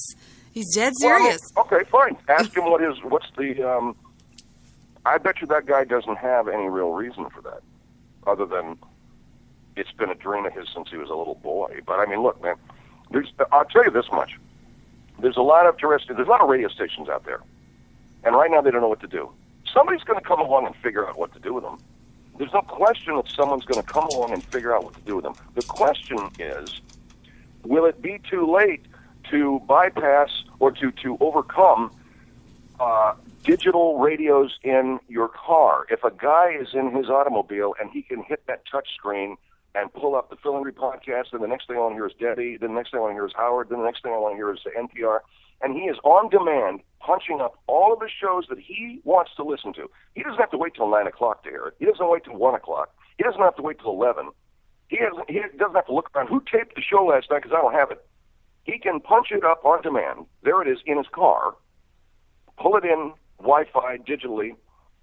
Why does that guy want to have a radio again? Tell me again what's going on. I don't understand. If he wants a live show, you can do the same thing. There's live podcasts. That's what I'm trying to tell him. Where you want to go? My show's live. Yeah. My where you want to go is you want to build an audience. You want to build a fan base somewhere like where I'm at, and then you want to jet out on your own. You want to go to your own network, your own website, for lack of a better word, and that's where you generate it. That's where you generate it. And then you can go to terrestrial radio and say, hey, look at all these people I've got, and they'll actually pay you money But by then you may be saying, wait a minute, I'm making all this money on my podcasting and my digital brand, and you guys in terrestrial want to pay me what? I'm going to be losing money to do that shit. You know? Yeah, you're looking at like $12.40 an hour starting out. I mean, the hours are horrible. It's pathetic. But yes, and that's what he's talking to me. He goes, I have my own network. Yes, you do. Work on that. Don't go Wait a to... minute, this guy's got his own network doing what? Is he a digital guy? Yeah, he talks on the air. He's actually got some talent. Where can we find his show? Let's everybody go listen to Alan Wing now. There you go. The Random Radio Network. He's on what is your website, Alan? He's talking to me in a forum, in a chat forum. Where are you I got you. Okay. Where's he at? He's broadcasting off of Spreaker.com. He's on something that's called is it called the Intellectual? What is it called? Give me the web address. It's something like www. Something. Well, you can Google Alan's name and probably find where he is. But I mean, I can understand if you're on these, just right. When I asked you that question, Alan, let me just tell you what your first problem is, man. We don't know where are you, But I will say this. You got to be able to find the guy, and I'm listening to you say he's on a lot of different sort of platforms, it sounds like. I would be frustrated too, to be honest with you. I'd want to get off that shit too. But if I had a site like I have, and I've got people that are hitting the site, I've got, visits, and I got, and I got a good platform, man. Look, I've sold out 2 shows for my live performance, utilizing my podcast, utilizing Sideshow Network, my affiliation, and my website. And by the way, live money is seriously good money, okay? I mean, I don't even know if you and I are talking about radio and podcasting. Hey, do you know where the money is really now? It's live. It's going on a stage. It's going to Vegas. I mean, the money is, you know what Jeff Dunham made 1 year, not too long ago, maybe last year? I'm going to say over a million. 40 million, over a million, 40 million. What? 40 million. Are you kidding me? No, I'm not kidding. People don't get, the average consumer out there doesn't get it, man. If I do my live show, 40 million. I move from a nightclub to a theater, and I get a 1,500 seat theater, and we do $30 a ticket. Okay, so what's that? What's that come out to? That's 1,500 seat. That's $45,000 for one night. That's $45,000 for one night that I'm going to keep 70% of with a 7/30 split with my producer. Okay. Damn. And let's say I do 2 shows a month. Hello? I mean, right there, that bread is. I don't have to do fucking radio, man. I can tell you this right now. My manager always says to me, "Why do you want to do this bullshit radio podcast, whatever, when really you could make a lot of bread just being on a TV series and doing your live show?" And I said, "Wow, that's a really good question. I really don't have an answer for that, other than to say I love doing my radio show / podcast. I like doing that kind of stuff. But frankly, you and I, Debbie, and everybody else in this world of audio entertainment, we're beating our brains in for chicken shit when the bread, not even TV money, not even movie money, live performance money is incredible, man. And to be honest with you, for a lot of people, it's necessary because the musicians are getting effed by the piracy of their material. Levon Helms died at the age of 70 from throat cancer, still touring. Why? Because the band's material had been pirated so much that the royalty money wasn't there. And this piece of shit that founded Reddit, and I don't mind calling the guy that because I'm going to go on Reddit and do an AMA, and maybe they'll ban me. I thought Reddit was like the free speech forum. We'll see. But the guy that founded Reddit, I don't even know his name, but he got into a debate with a very good friend of Levon Helms, and this asshole had the gumption to say that the music industry robbed Levon Helm. No, it didn't. It was guys like this asshole that founded Reddit who encouraged people to go out and pirate material, encouraged people to go out and steal material. Exactly. Thank you. I'll call this guy up by name. I just don't know what this little turd's name is, but guys like that, he's making his money somehow, man. And I guarantee you, if I ever found out exactly how I exploit the copyright on his bullshit, that's right. Yeah, I wouldn't steal from him because I don't believe in it. But I would love to sit down and have a debate with him about just exactly how are you going to protect your material, man, as you go up into this world and make your money. Celtic Brony just says, now I know why Glenn Beck does all those live shows. You got it. You Got it. Glenn. What do you think? Glenn's getting per ticket what? Is he getting $50 a ticket? Well, yeah, 35, 50. Something Okay. like that. And how many seats? 1,000 seats, maybe? Man. Maybe more? Absolutely. Let me tell you, that's real money, man, at the end of the month. And that beats the shit out of anything radio thinks it can do. And frankly, it beats the shit out of anything television thinks it can do. Is this where you're moving, Phil? Are you moving to that? Oh, hell yeah. Oh, hell yes. Oh, hell yeah. His voice goes up. Oh, hell yes. Oh, hell yeah, girl. Yeah. Yeah, I mean, that's what we're doing, man. I mean, last night I just did my third live show in the history of my life. I mean, the first one was the Sketch Fest in San Francisco. Second one was the fifth. Last time was the third. I'm learning a lot of things as I go, and I do a one-man show, and I'm doing it in a nightclub, in a comedy club. So, to be perfectly honest with you, it's a little, it's not a good venue for a one-man show, a comedy club. I would much rather be doing it at a theater, but we're building the show out, and we're growing gradually, and we're doing a 400-seat house in September at the Irvine Improv here in California. That's a great venue. It's a brand spanking new club. It's going to be awesome. And from there, then, you continue to grow the size of the venue. You get a bigger price point on the ticket. And this time next year, I'll be worth $1 million. No, I'm just kidding. But I mean, hopefully this time next year we're doing bigger houses and we're, charging more per ticket. I mean, but yeah. Tell me something. Okay, earlier you said, and I wanted to hear you make this statement again, that radio, as we know it, is dead. Well, as we know it, it's still alive. It's a piece of shit. I don't even, when I'm in my car, I don't listen to terrestrial radio. I will plug in my iPhone and I'll pick up a podcast. That's it. That's right. That's exactly what I do. That's well, exactly what I do. iHeartRadio is now being put into the 2014 GMs that you can actually tune into, like my daughter, who has a 2014, and she picks me up on iHeartRadio, and she goes, "It's the coolest thing, Mom. I'll be driving around with my friends, and they're going, 'That's your mom on the radio. That's your mom.'" And it's actually coming through the digital, like we were talking about. Because yeah, I mean, that's great. I mean, iHeartRadio, though, isn't the only thing out there, I mean, people are going to be saying, well, where else can I find? Where can I get Mark Maron? Where can I hear Nerdcast? Where can I hear? So iHeartRadio, all they're doing, and iHeartRadio is one of the more, I love it. iHeartRadio is one of the more despicable inventions in the history of radio. It's typically corporate radio, because what they're doing is they're taking radio shows that they own, and now instead of those shows broadcasting in individual cities, now they're going out all over the fucking universe, but they're not paying their talent any more money. No, I'll tell you what happened to me. There's a button on the network that I broadcast off of. There's a button you can push that says apply to iHeartRadio. And I pushed it, and they accepted it. And what they did is they have my show on there now, that they have it available for rebroadcast, but they paid for 10 years of a radio show. It's called a radio show on this network. They actually paid my bill for 10 years. And they offered me five. What do you mean they actually paid your bill for 10 Okay. years? What does that mean? It's kind of hard to explain. They offered me, they pay for you as a radio station, and they give you 5 hours a night to talk. Any. Well, you get that on TuneIn. Right. I'm on TuneIn also. Okay, so what's the big deal with iHeartRadio? Well, I guess it's just that the network that I'm on right now, the reason I'm on it is it puts out a 128 bit rate sound, and they paid for it for 10 years. iHeartRadio picked up the bill. They do that with anybody that they accept, and I couldn't turn that down. I think that's I'd have to ask some people about what the big deal is. I don't get it. I mean, I'm not exactly sure. I'm not.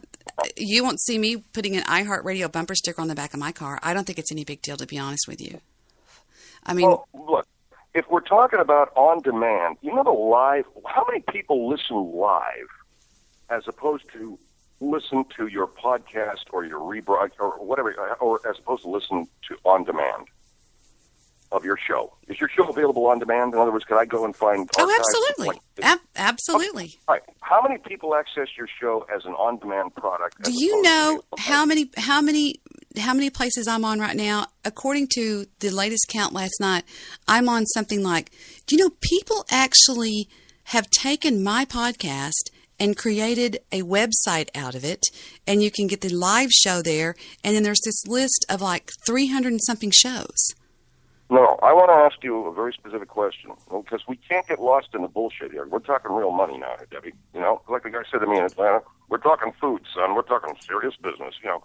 So we're talking dollars here. Now, because the last thing you want is for somebody to monetize your show and you aren't getting any money. Yeah, that's what I literally... Well, hold on. How many people are listening to your show live streaming as opposed to on demand? Do you know those numbers? No, there's no telling. Because, right. I mean, right here it says... Hold on, here's my point. I'm willing to bet, and I'm willing to bet a lot of money, that most of your listeners are on-demand listeners. On demand, you're right. I would... And there's nothing wrong with that. That's great. That means that they go and they, oh, wow, today is Thursday. I want to hear Debbie's show today. They weren't around when you did the show live. You know, that isn't important to them. Here's one right here called viaway.com. And it's got this whole thing set up. It's got my picture and all my... I don't know who the hell viaway.com is, but they've got me on there. Question. Do you see advertising on that website? Yeah, there's advertising on the website. Okay, so guess what's happening there? They're making money on your face, your show. On my content. On my content. Are you getting it? Are you getting any of that money? Let me see. I don't even know who these people are. No, I'm not. So see, understand what's happening, and maybe your husband, who runs the money in your house? Probably you. Well, I pay bills, but Victor will step up and get the big things done. Oh, he does, huh? Well, it doesn't sound like Victor's getting the job done here. I think you... Well, what's happening? Because I got a lot of experience with this, Debbie. Let me tell you what's happening here. Has this happened to you? Has this happened to you before? It's happened to me to the point where I've got lawyers and I go out and I schedule live anybody at home that's stealing from me. I go out and leave on the beach someplace for the sharks to pick up. That's what I do. I will take them to court. I got a guy right now. I'm just waiting for this guy to make a wrong move, and I'm going to sue, not him, I'm going to sue his mother and father because they're the ones with the money. I mean, the point that I'm trying to make here is you can get all impressed with the fact that people are taking your show and they're refeeding it, and isn't this marvelous? But at the end of the day, if you don't see any money coming in a check in the mail, what's the point? I don't understand the excitement here, especially now, you tell me, there's a website out there with your show, and there's some asshole selling advertising. He's making money on your name and your show. That's not cool, unless you get a piece of that or all of it. So you get the attorneys to handle it. I don't know anybody in this world. Maybe you do, but I don't know anybody that works for free.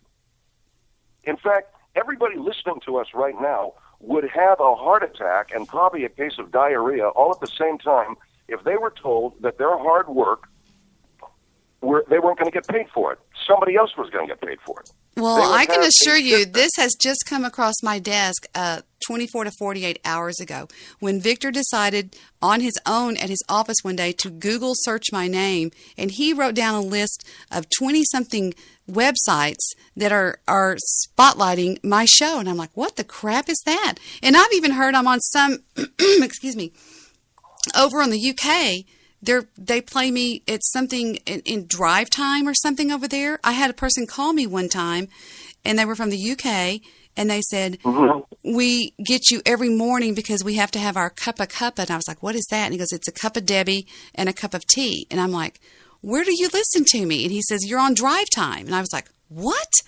So is there... Well, I mean, do you like working for free? Because if you do, no, I don't like working for free. I don't like working. Well, that's what you're doing. Well, that's what you're doing right now. So I need to get somebody to go out there and comb through the market and figure out what the hell's going on, right? Like well, here's the first thing that has to happen. I would strongly recommend that every website, you got to educate yourself on what's going on. The first thing that has to happen, this is the big Wild West out there. The Internet is the Wild West, and slowly but surely there are lawmen riding into the territories, and they're laying down the law. But it's like 1870 out there, and there's still all these gangs running wild. The first thing that, with all due respect, that you have to understand is the law, and you have to know how to work this law. Number one, every website has to have a takedown form available to anybody who wants their copywritten material taken down. That is the law. It's called the Digital Millennium Copyright Act. Meaning, if I go to a website and I see that they're streaming Debbie Daily, oh, wow, that's very interesting. I didn't give them permission to stream Debbie Daily. I think I will now tell them to take it down. So I have to go and find that form. Some websites make it easy. Other websites are run by douchebags and thieves who try to make it very, very difficult. But there should be a form. If there is not a form there, then you have a bigger legal beef with those people. You do have the right to sue for money anybody that refuses to take your material down or that is violating that Digital Millennium Copyright Act in some way. You need a lawyer or you do it yourself. I have an attorney. I've got a copyright attorney who does this shit for me. It constantly happens to me. We're constantly having to police this shit. People try to do it in a lot of different ways. And we just keep on keeping on. I remember back in the 80s, maybe the 90s, it could have been the 80s or the 90s, that there was a station that was piping. They called it piping. They were piping Howard Stern over their station illegally. And I remember that there was a huge deal done, and they almost shut that station down because they got caught doing that. Right, yeah, that's against the law. That's rebroadcasting another guy's signal, yeah. There's people out there that are actually piping me live, not just replaying I mean, it. the law says, and people don't understand what fair use means. I've talked to more imbeciles that have no idea what the law really states. They think that if fair use is the following. Fair use is you're using it until the copyright holder asks you to take it down, at which time you have to take it down. But he's not going to sue you because you were using it. You were using it, or fair use is within the legal definition a certain number of seconds of a song that you're allowed to use as bumper music or as an actuality or as perhaps sampling on a rap song. That's fair use.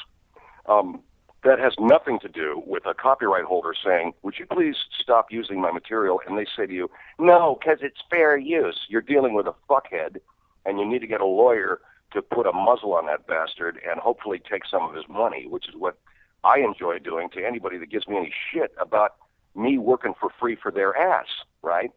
There are people out there that were streaming my shit and selling advertising. Okay? Wow. I mean, tell me, would that piss you off? Let me ask you, if you had a family with children, I mean, if you really have a lot of mouths to feed, and there's Debbie Daily on some motherfucker's, excuse my French, but on some guy's website, and this dude is selling advertising on your back. And Victor says, I'm listening. I'm listening too, baby. He's like getting all pissed off.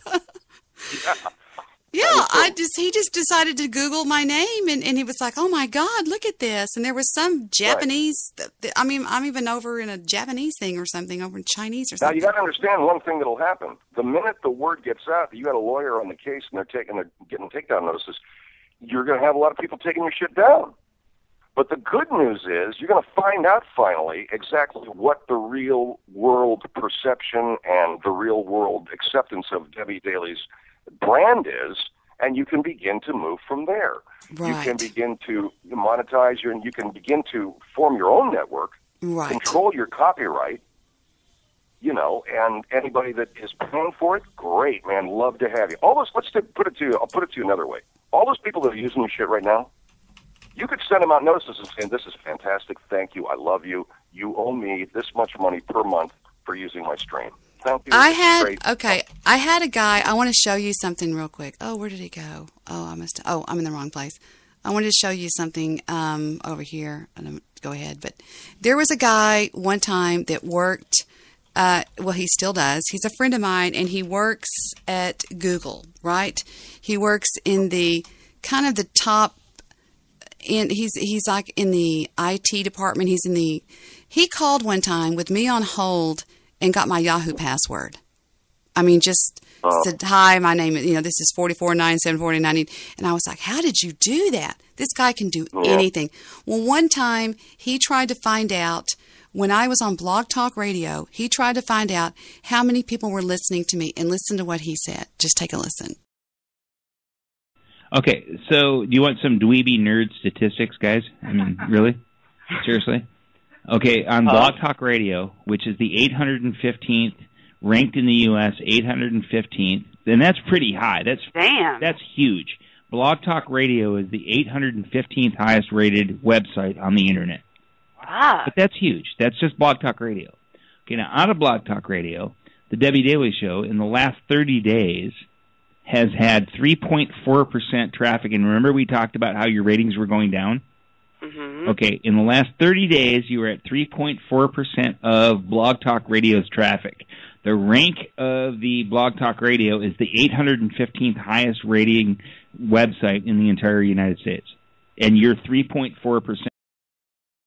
Let me first of all say that he took it one step further and found out the listener count at Blog Talk Radio averaged 250,000 between the hours of 10 a.m. to 4 p.m.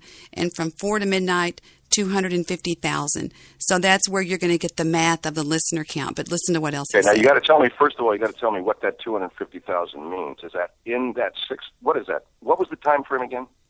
That is between, he figured it out by talking to Blog Talk that between the best they could give him was between 10 a.m. No, I believe it was 10 a.m. to 4 p.m. There was an average of 250,000 people listening to this website.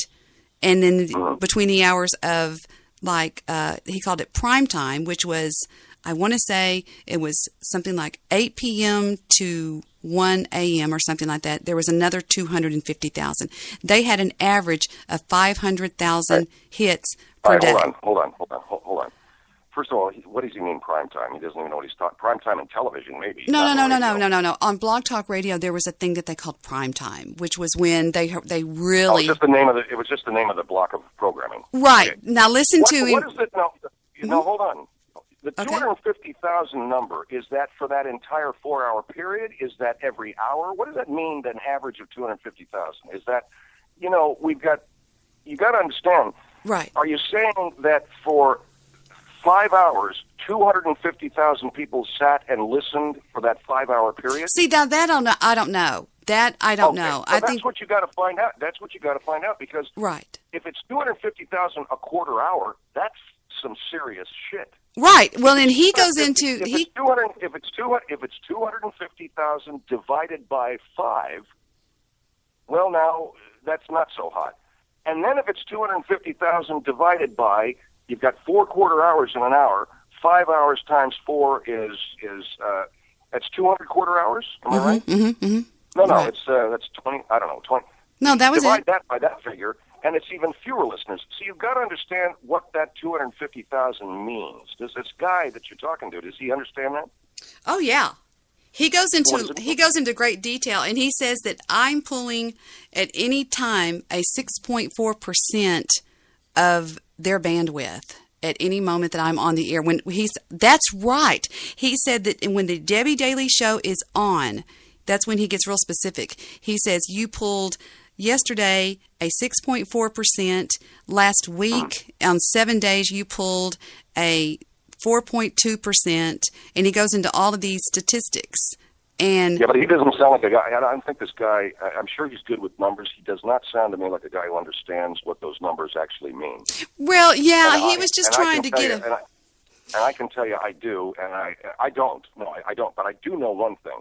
Mm-hmm. That's great, but it means nothing unless we know what is the listenership. Look, at what we're interested in doing here is getting Debbie Daly out there so people can hear her. We want people to hear you, Debbie. Do you give a shit whether it's live or on demand? No, you don't. You just want people to hear you. We know in the podcast world that there is a overwhelming majority of people that listen on demand. They don't listen live. right. The whole reason for the whole reason for the success of podcasting is that it is an on-demand product. Well, isn't that what podcasting means? The actual word? Absolutely, yeah. So webcasting, I guess, would be the live version, and the podcast. Yeah, you're absolutely right. And look, just to give you an idea, look at man. You release a series on Netflix tomorrow. People sit down and watch that whole goddamn thing at once. Do you think anybody's waiting around till next week and let's see what the next episode of Walking Dead is about, right? Fuck no. I mean, they download all of that and they sit and they do marathon viewing. That's what I did when I was watching Breaking Bad.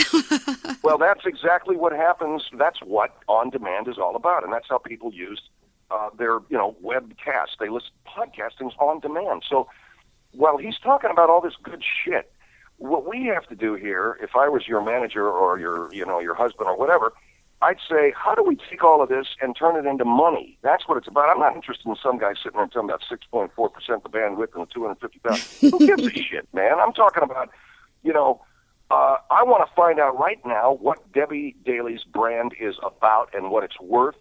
And you're telling me more when you tell me there's all these people out there streaming you. Oh, that yeah. tells me a lot. That tells me a lot. Because the first thing I'm going to do is I contact every last one of those people and I say, thank you very much for sampling the Debbie Daly Show. It's a great show. What's it worth to you? Exactly. Thank you. What's it worth to you? Exactly. And, okay, and we cut through all the bullshit about 6.4% and 250,000 people when a guy's taking a shower and when he's masturbating. Who cares, man? Now when all those people come back to you and say, okay, we got this many people who say, fuck you, I don't want to do that. Great, thank you very much.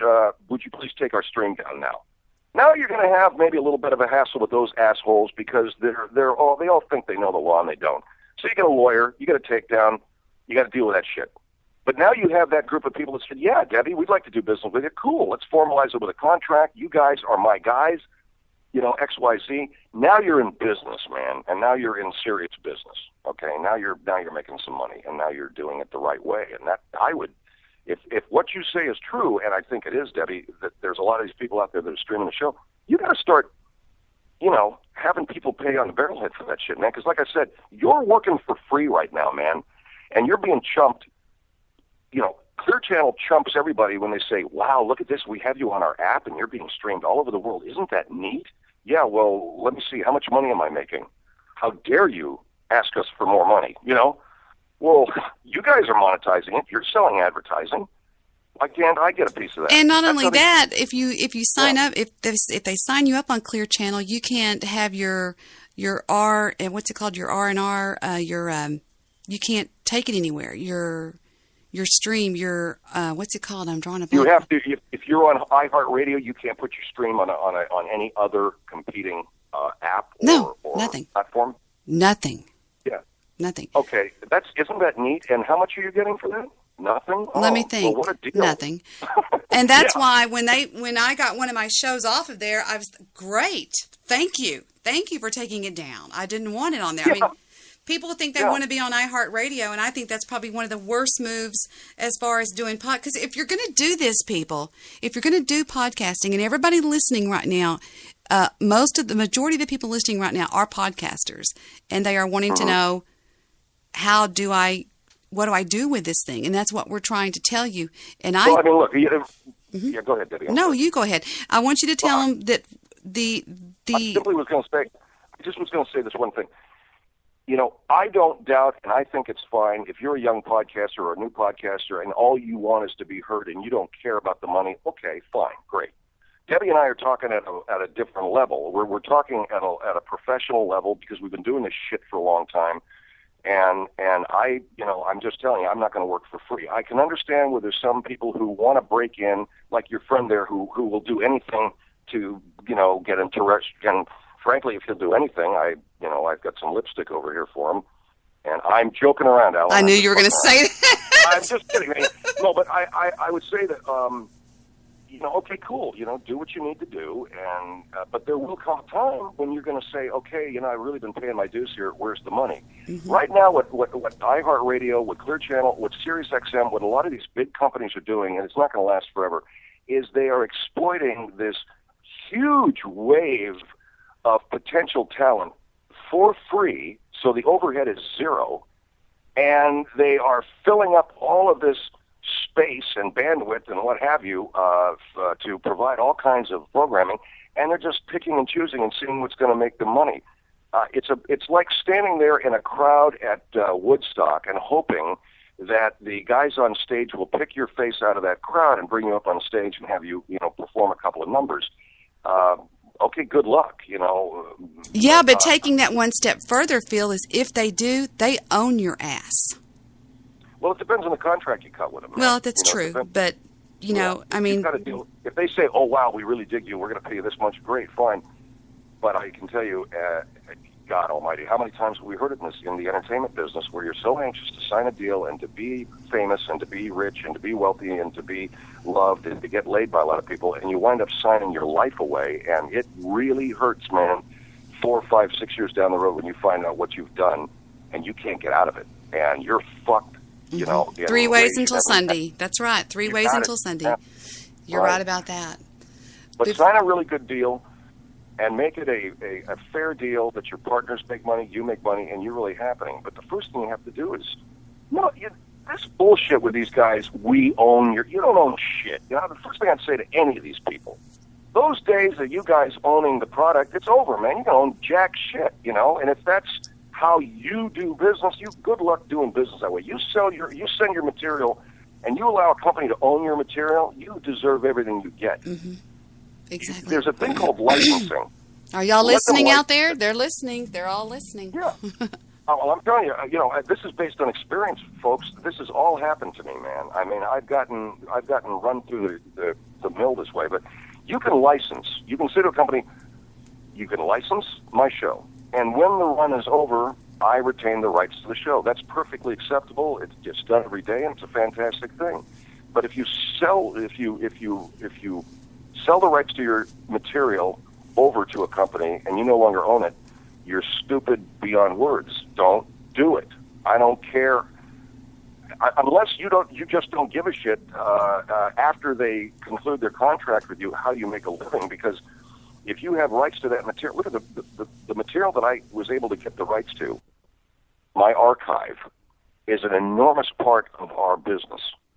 And it's an enormous reason why I'm making money that is in a very high percentile of people still earning money in the say podcasting / radio / webcasting world, because I own rights to that stuff, and I did not, Clear Channel doesn't have the rights to that anymore. That's what you've really got to look out for your future that way. So when Debbie Daly, signs these different deals with these different streaming companies, and by the way, you're licensing my show, but when I conclude my deal with you, whatever radio station that is over there in Britain or web feed that has me for breakfast time, when my deal runs out with you, you surrender your rights to my show. So if they've got anything in the can or anything that they've recorded, and once you're done, they try to slip some of that shit on the web or on the Wi-Fi or whatever, you got to drop a hammer on them, man, and make sure they're not allowed to do that. Exactly. That's just business. There you go. I want to ask you before we close out. It's almost been 2 hours now, and I want to thank you first of all. Thanks for having me on, David. It's been fun. I want you to tell me: have you ever dealt? Y'all knew I was going to bring this up, guys. Have you ever dealt with haters? Have you ever dealt with people that go on? I mean, people in the business that talk shit about you, or anything along those lines, or? Well, I heard it said a hater is just a fan that's afraid to admit it. So, it is true that it sounds very cliche, but it really is true that haters, 99.99999% of them, if not 100% of them, have no power and have no real fuel if you ignore them. I mean, it's really true, man. Unless it's a part of your show, unless it's a valuable part of your show, like you'd like to go back and forth with people, and really it becomes a drama and it becomes a daily kind of soap opera. I have people that have based their entire podcast on hating Debbie Daly for some made-up, trumped-up, stupid reason that they've come up with, like, whatever. They've come up with some stupid thing that doesn't make any sense. I mean, people like that have based their entire career on this, and it's really, yeah. I mean, I guess, does that get them, maybe people have a really weird perception of how many people are actually listening to them. They may get it's like I used to say, when back in the days we were in the schoolyard, you'd get into a fight with a kid, and while you're fighting the kid, you'd look around and you'd see a group of kids standing there, and you'd swear you were in the middle of Madison Square Garden. But if you did an aerial shot of that, it's only about 5 guys. We are in the middle of this massive drama every day that, to our eyes, it's as if we're in World War II. But if you take an aerial shot of our situation, it may just be a very small, hardly noticeable group of people doing this little dramatic thing. So these people that are hating on you, and you may perceive this as a much bigger thing that's what's really happening, Debbie, and in their world, they think they have just hatched the largest conspiracy, and it won't be long before the New York Times is interviewing them. But again, we take that aerial shot of their world, it's just a few people. Yeah, there's about 20 or 30 of them that run from show to show every night, and they have the same audience. And it's on the network that I'm on right now, and they're just like, it's really sad, and I won't engage with them. I won't. I wouldn't. Oh, I don't. I don't engage with them in it, and I just, it's. I think it's significant to the extent that you've sort of, rattled their little world, and you're probably, you are a cut above anything else that's there, so it's rattled their little world. There's a lot of people that should not even be anywhere near a microphone, so when someone comes into their universe that is, they get insecure and nervous and start hating, because what's happening, and this is life. When somebody steps out from the crowd and says, "I'm going to do this thing," there's a lot of people in that crowd that are pissed off that person stepped out, because now it makes everybody else look like the mediocre assholes they are. Bingo. They didn't step. Yeah. But you got to keep pushing on, and as you push on, there'll be other people stepping out from the crowd to follow you, and I think that's the nature of life. And the people that are too talentless stay back there in the mob and become more insignificant and more insignificant with every passing day. And I think podcasting has brought into it a lot of talented people, really remarkable shows, and an exciting new world. But trailing behind that is this flotsam of people that probably shouldn't be, like I said, flotsam. They have to find it. Did you ever see, if you've seen the Rose Parade, but what you haven't seen, when everybody's seen the Rose Parade, but what you guys don't see, and what I see, because I've been to the Rose Parade many times, there's the clusterfuck going on behind the scenes. Is that what you're going to say? What's even funnier, Debbie, is when the parade ends and they say goodbye from Pasadena. After that last float, there's a line of nuts with signs. And, I'm telling you, man, it's like, pro life, anti-life, pro this, anti that. We hate Bush, we hate Obama. Wait a minute, we don't get to be on the parade. What happened? Yeah, and what those people are hoping is that last final second on the camera, they're going to get their sign in, right? Fuck you, Obama. Yeah, I know exactly what you're saying. Well, that's what that's a great. That is a great analogy. Exactly. You're right. And they're hoping that I'll talk about them, or I will give them. Yeah. My dad always said, "Deborah, get worried when they stop talking about you." He's right. He's right. Yeah. He's right. And I think that that's. As you gain in popularity, Debbie, and your career, becomes, you get up to a higher level, all of those people are going to be what they are. They won't matter. What really matters is the people that you're entertaining and that love what you do and that are coming to see you, because you're a professional, and that's what you do, a professional communicator and entertainer. And I just think that you have to protect your business. So to the extent that those people think, because they hate you, well, I know what I'll do is I'll hijack her signal and I'll violate her or infringe her copyright. Well, you can deal with them that way too. In life, we have to deal with these things. But I wouldn't if I were you right now, I wouldn't get engaged with them. You've got a bigger world that you deal with and that you talk about and that you engage with the audience on. Why get sucked into the chicken shit of a mud fight, somebody throwing mud at you from an alley? You're already out in the parade. Why turn around and start yapping at those guys holding those Martian signs at the end of the parade who aren't even going to make it on the TV cast, on the television show, Because that's exactly. That's what they want you to do, Phil Hendrie, everybody, the great Phil Hendrie. He is the best. I'm telling you, you have to go over to the Phil Hendrie show and get the Phil feed. Get the Phil feed. I love that Phil feed. You're a mess. You are a mess.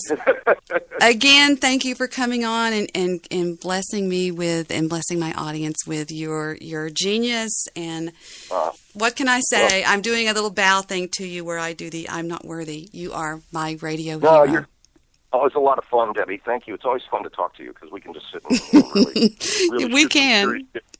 Yeah. We can go on for quite a while. Thank you again, and I don't know what else I can say. I hope that, again, to have you back again someday, and I'm following every move you make. I'm right behind you, watching every little thing you do. Well, thank you.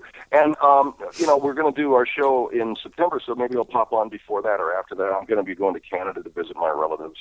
But I'm happy anytime, Debbie. It's fun to talk to you. Come to the Dallas Improv so I can at least go out and have a cocktail with you or something afterwards. If there's a Dallas Improv, then absolutely we're going to be Yes, there's there. a Dallas Improv. There's an Improv North and an Improv South. This is Dallas. Are you kidding me? Oh, Lord. Hell yeah, we're going to be there. I actually did the Improv. I went in there and I did the funniest comedian in Texas, and I started winning for quite. And then I didn't show up, and they were like, "Where are you? Why didn't you come back?" So I did. Oh, wow. Yeah, I did. My name's still there on the wall and everything, my picture and everything. I had a lot of fun doing it. So, awesome, great. And I was going to say that Meta World Peace, the basketball player, came out to the Hollywood Improv here and hosted a show. He thought doing that comedy shit was real easy. No, it ain't. He stiffed it, man. So it's tough. I'll never forget how I sat there and prayed for that red light to come on in the back of the. Please, that was the longest 3 minutes I've ever had in my life. But I was killing them. I did. I did pretty good. I went out there and started talking about my dad. So, all right, everybody. Yeah. The great and powerful Oz, the great and powerful Phil Hendrie. Thank you, and we will be talking to you soon. Thank you. Bye, everybody. Yeah. Bye. I'll talk to you later. Bye-bye. Well, there you go, the great Phil Hendrie. And I can take a call right now if anybody wants to call me as quick as they want to and say something or anything. I couldn't add anybody to the call because he was on one of those blocked numbers. I was like so pissed off. I was going, ugh. And Mr. Midnight Movie was asking some questions, and I was so pissed off. Lucian Charles Squint. Who is that? I don't know who that is. I said, very nice. Okay. Who is Lucian Charles Squint on Skype? Oh, I've got the Jew. Did you listen? Jew? I didn't even bother thinking to call in. I couldn't have taken. I couldn't take anybody's call. Call back. No. I wasn't even going to call, and I'll tell you why. Because the groove was going so well that anything that I would do or say would have gotten in the way. That's what Mr. Midnight Movie was saying. Mr. Midnight Movie was throwing all these mad compliments at me. Oh, you're doing great. You're doing great. You're doing great.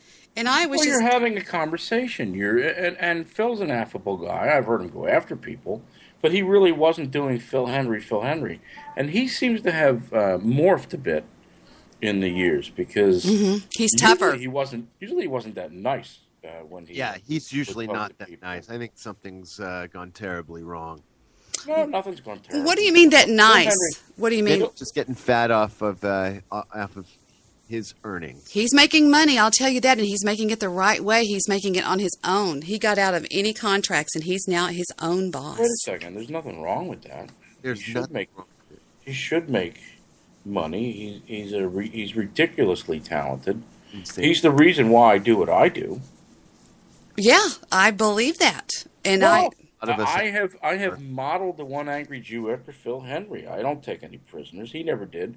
When he used to do, when he would take calls, when he used to have callers come in, it didn't matter. He could have a mother with a child who had Down syndrome. He was relentless. He didn't cut anybody any bit of slack. Didn't matter. Because if you called in his show, you were fair game. Do you remember the first time you ever heard Phil Hendrie or about? Do you remember how you? Yes, I remember. I tuned in to listen to Bobby Dooley talking about her friend with cancer, and I think it was she would slap the.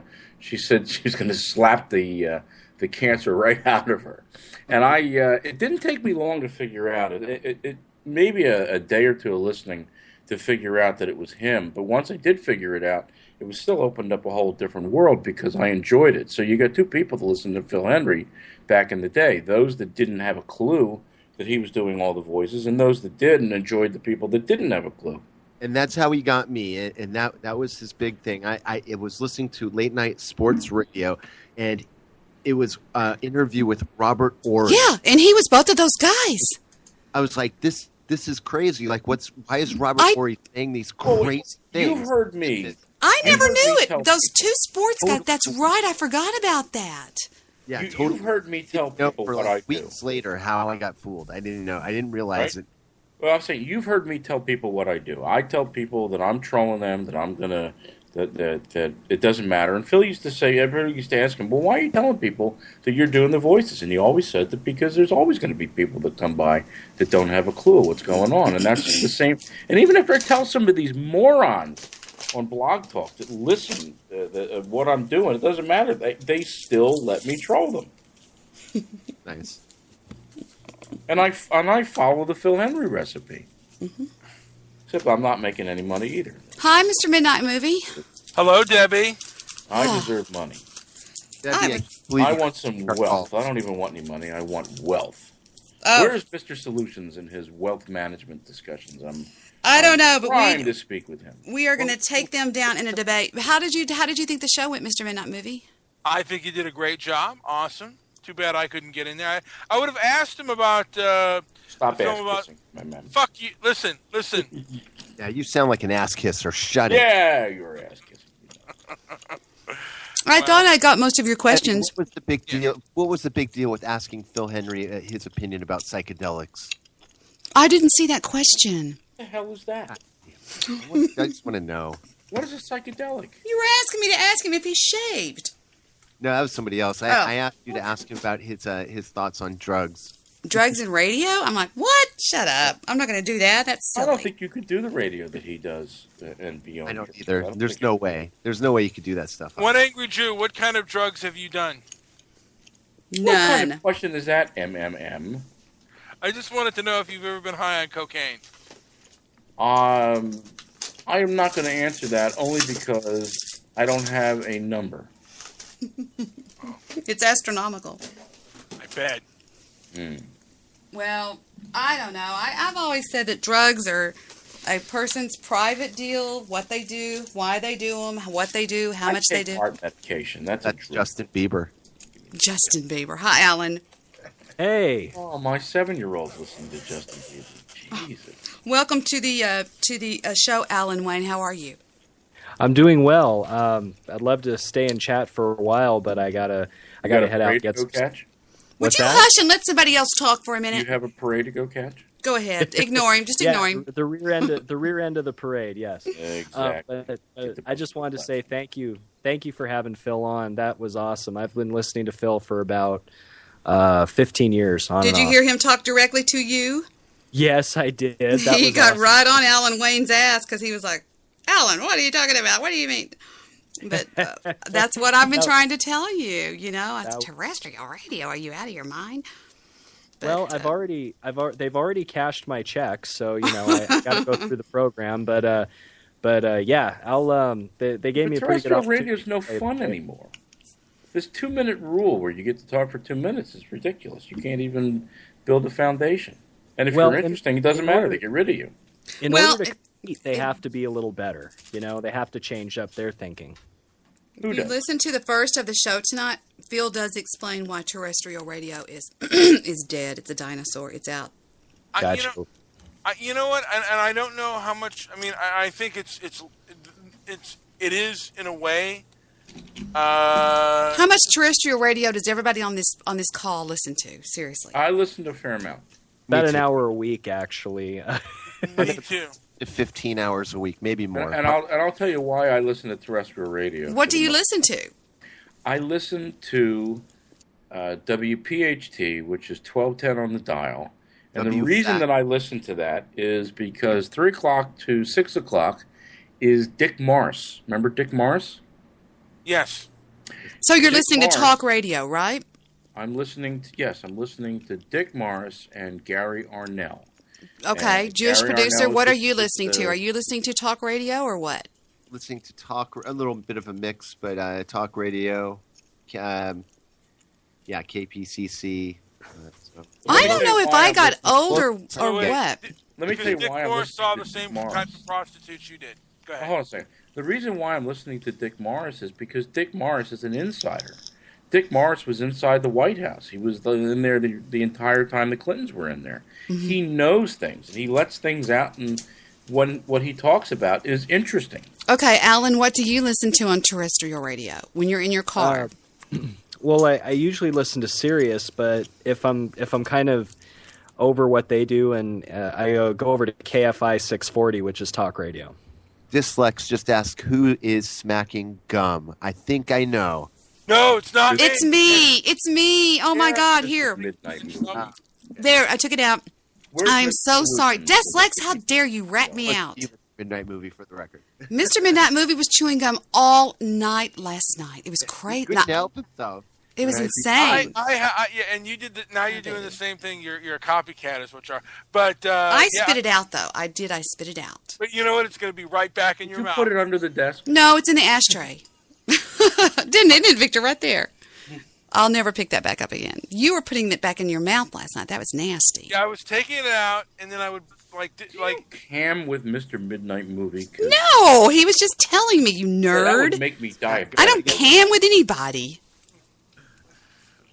You probably already are diabetic and high blood pressure. Mm-hmm. Ooh, Mr. Midnight, look at my Trident.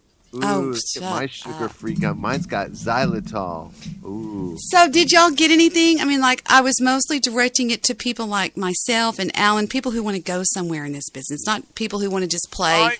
I got something, but I don't know if I necessarily totally... I mean, I agree with him a lot, but I don't know if it's completely dead. I think that there will always be a place for I don't know, maybe it, you know, it's just like terrestrial radio. No way, man. The technology is too easy now. And he said that nowadays people want stuff on demand, and you can't get terrestrial radio on demand. That's the only thing. You know, I like live. Well, you can if you go to the studio and abduct them. Well, you can get terrestrial radio on demand through iHeart. I thought. Certain stations. True, I think. Is that right? Now, when he was talking about how much, I mean, the money he made live, was he talking about like on the internet, or like he was actually talking about people go to a live show of his? Yes. Right. No, but he's making money from his PhilHenryShow.com. That's what makes money. Buy a backstage pass. Well, he's also talking about a live show that. Buy Phil a hamburger every month. He has subscriptions. He has people subscribe, and they do a backstage thing where they get to watch him do what he does, and it's ridiculous. I had a backstage pass 10, 12 years ago, whenever it started. Yeah. Backstage. Well, yeah. Now it's online, and it's ridiculous to watch. It's amazing what he does. So. Do you watch him? I don't have a backstage pass. I was gonna get it. I was gonna get one of those, but he has videos up on YouTube. Are you a cheap man, Alan? It is great. Have you ever a cheap man? Have you ever watched him perform? Yes. Okay. I have seen him perform, and it's just amazing how he does the tricks with the mic, and he just from what I remember seeing, he has just one old landline phone and a microphone, and he would just switch and go back and forth, and these voices would come out of nowhere, and he'd move away from the mic and have one voice, and just highly schizophrenic. But he did a call last night or tonight when have you heard? I didn't even get to talk to him about Dr. Alcott at the Alcott Institute. Damn it, I forgot. Yeah. I've heard a couple of podcasts. Did you hear that call come into the Alcott Institute? I mean, that sounded like. That was amazing to hear that call that came in. Yeah, and he's a genius at it. And this was an enjoyable interview. This was a great thing, and to have him mention me, I'm definitely going to download the show and keep that in my archives with Shotgun Tom and other things that I have. So. Well, good. That's pretty awesome. I just wanted you to hear it from him. I said, would you tell him? Because I've been trying to tell you that terrestrial radio is not the way to go. Steer your boat the other way. Well, actually, one thing I was going to tell you, I guess I'm going to put it on air now, is that next week I have a meeting with some heads of the school, and they're looking to revamp their entire broadcast platform. And they are actually looking to have a section on podcasting and want me to. Turn off the echo, Jewish producer. Jewish producer is always soundboard introducing cut out. echo. Your soundboard, listen, it is a poor musician who blames his instrument, sir. I kicked the cable. It's my fault. I kicked the cable out. That's why I went out. That's all liar, right. liar, pants on fire. I'm pretty excited about that because I get to consult with them on a brand new. They're going to change the name from the radio connection to the broadcasting connection, and it's going to be more about podcasting, digital media are definitely going to be a part of it. So, and they asked me to consult, which was awesome. Well, and I kept telling Alan off. I didn't talk to Phil about this, but guys, I told Alan, I said, you're getting involved in a group of people that have been doing this for years. And all they did was they just sucked in a new recruit. That's all it was with Alan. It was fun for the time. I mean, there is a certain appeal to dramatics and drama and things like that. And it is fun when you don't take it too seriously. But it's not the type of stuff I want on my demo reel. But then they started owning you, though, and that's what they do. See, not only do they recruit you into their little hate group, but then they own you after that. And if you do anything that they don't like, they're going to bust your chops. That was the last straw for me. It was like if I'm going to be, put into a group and put into anything, I just didn't like that. So that was the last straw for me. And it was great to hear Phil tonight. It's funny how all of us feel the same way. Maybe Victor said, "Go to the back of the parade." I'm sorry. Yeah, that's cool. Yeah. What, that's JP? cool, What'd you say, JP? I think a lot of us feel that the way that Alan Wayne just explained. I don't know about One Angry Jew. He's just an asshole wandering the earth. But I'm a curmudgeon. Do not characterize me any other. No, it's super fun to get involved and get in the scrap, but it's not something that you want to permanently do. You want to be able to have the freedom to move about and change your show. Well, but also you have to know, which is what I knew, who you were dealing with. These people that you're dealing with. These people are, I don't know, they're really weird. They're strange people. What are we talking about? Goofy Goofy Bone and how they're Goofy Bone, Desert Rose. Why are we talking about that? Yeah, Debbie, Debbie, I got the worst show on say. Spreaker. He should never be on. You can say that I've been through the revolving door of friendship with Goofy Bone. Why would you even be friends with Goofy Bone in the first place? Yeah, his show was entertaining to me. It was like entertaining. It's an abortion. It's an aborted abortion, is what it is. It's entertaining the first, few times you hear it. It's not entertaining. And then puff, pass. Oh my God, he's on there whining about some girl that dumped him and playing music in the background that sounds like shit. That sounds like Goofy is horrible. Goofy has never been anything. He wants people on Spreaker to believe that he was the #1 show on Blog Talk Radio. Goofy Bone was never the #1 show on Blog Talk. I'm not going to even take it to that personal level. I'm just telling you, subjectively, how I feel about the show is it sucks. It's just not my show. And I liked it for a little while, though. I did like it. Yeah, and it was an entertaining show. And he's on there screaming, "That fucking bitch in the woods of hatred," And then there's that Mekazawa, and they're going, "Oh, Goofy Bone," It's just, how do y'all listen to that? Ugh. Goofy Bone. I used to call him every day and tell him, "Please take this show down." The Jew. It becomes repetitive after a while. But I also did that for Desert Rose. Her show was just as bad. Ugh. In fact, they're bookends on a horrible day. I can't listen to that. It's just ridiculous. But whatever. I mean, that's the level that they're on. That's the level they're going to stay on, and whatever. If that's what they're looking for, then they've got it, To me, the greatest moment was when Mr. Midnight Movie called him out on his theme music. So, oh, God, I loved that. It is, okay, Alan Wayne, have you heard Goofy Bone's theme music before? What do you mean? The music that plays in the background, or the music like the intro music? Isn't that from The Green Door? No, just watch. Don't say anything. Don't say anything. Just watch. Just be quiet. Keep talking. Just keep talking. Alan, do you know what that song is that he's playing in the background? Shh, don't say it. I'm going to show you. I heard it was from a 1980s porno. I could be wrong. Could be right. Okay, and here we go. Do we have to hear it? Mr. Midnight Movie called it. Maybe. I got the wrong one. Hold on. Isn't it? There's two of them. There's actually two themes for that movie. I mean, he might as well just go into a dental office and get drops from people being drilled. Oh, I know which one it is. Here we go. Here we are on Goofy's show. There. then all the black people on BTR are doing the same thing. What's up with that? He's a trendsetter. No, it's because Lester came on my show. Lester came on my show one night and said that if you play music in the background, it's hard to splice your show because then you hear the music fuck up in the splice. You think he's doing that on purpose? Oh, he's just copying Ghost. Everything he does is a carbon copy of Ghost. Period. I mentioned that in my last show on Monday. It is. Everything he does, even the way he talks. He built his show off of my show, and I'm going to tell you how he did that. When I would be having a show, he would call in, and he did it 100 times, and tell all the trolls to come over to his show. Because he had nobody at his show. Nobody came to Goofy's show. Nobody. He played indie music and had this woman on there called Miss Computer Lady. And they just sat and talked back and forth to each other, and that's all they did. And what difference is it now? All he does is talk. I don't even know what he's talking about. It's a horrible show. Me? Well, it's like, I told you, it's like listening to Desert Rose. That's another horrible show. Zing. Zing.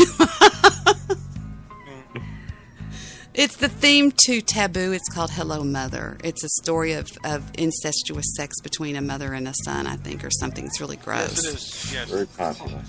It's very nasty. I saw that film. I only saw that film 5 times. I was blown away when Phil Hendrie mentioned those 2 films and you had seen them.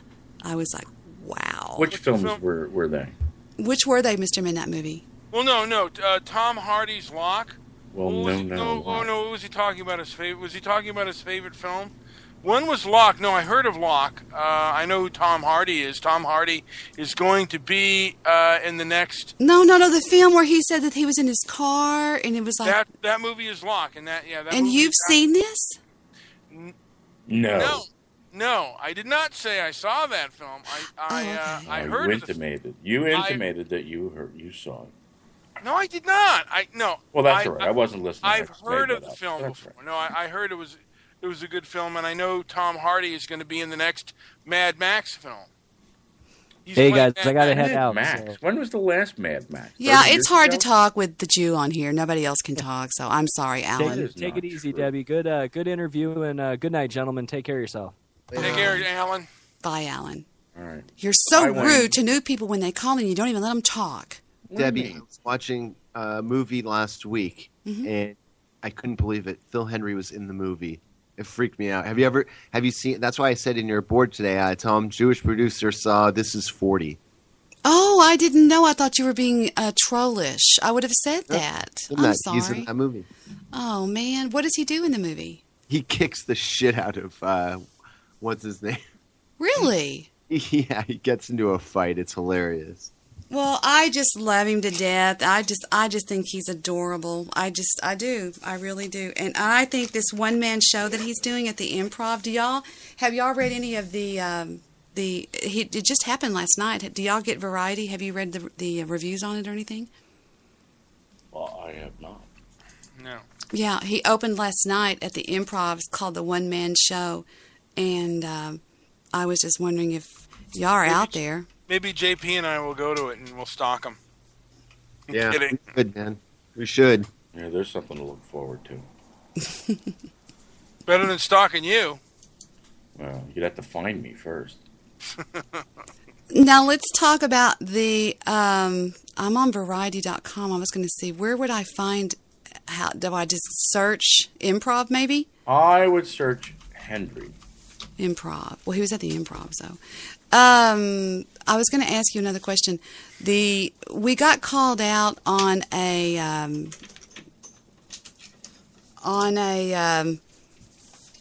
debate, Goofy Bone versus Victor. What are you doing? I asked him if he would moderate a debate, and you didn't ask him. I was asking about what? What's the debate? About? Just a debate about whatever. Stop getting over people, Jew. Nobody can talk. I asked Debbie 4 different questions. She didn't ask him one. I feel like my questions.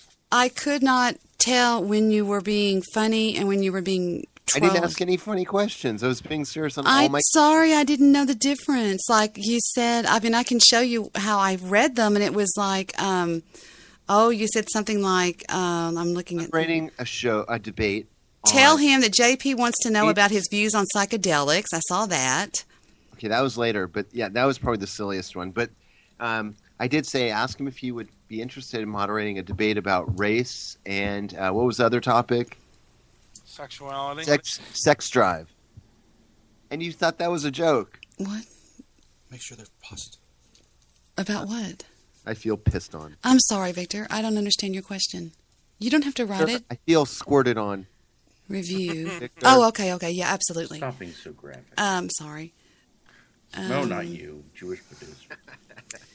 I can't find. It says October of 2003 is the last thing that it says about Phil Hendrie. I don't on see Variety. anything on there either. I don't either. I thought doesn't Variety talk about everything going on in Las Vegas or no? I guess I wanted not. to ask Phil Hendrie about Colin's Sleazy Friends. Jewish producer, do you remember that show? I do remember that. It was great. Well, I wanted to ask him what was the secret to all the voices. How does he do them all? I did. That was the first question I asked What did him. he say? I said, the one angry Jew wants to know. And he goes, the one angry Jew, the one in Dallas? And I was like, More than one? And he said, he's somebody's heard. using my brand. He said he's heard of you. Oh, no, his head's going to get bigger. Anyway, he did say he's heard of you. He did. I swear to God, you can listen to the playback. Selfish Debbie. Any of our questions? I asked every question that Mr. Midnight Movie asked. Every. That's a very good question. How does he do the voices? And I said, they want to know how you do. He wants to know how you do. Oh, here it is. It says the improv, the world of Phil Hendrie, comic, actor, writer. Yeah, I've got it all right here in front of me. I just went to improv.com. Anyway.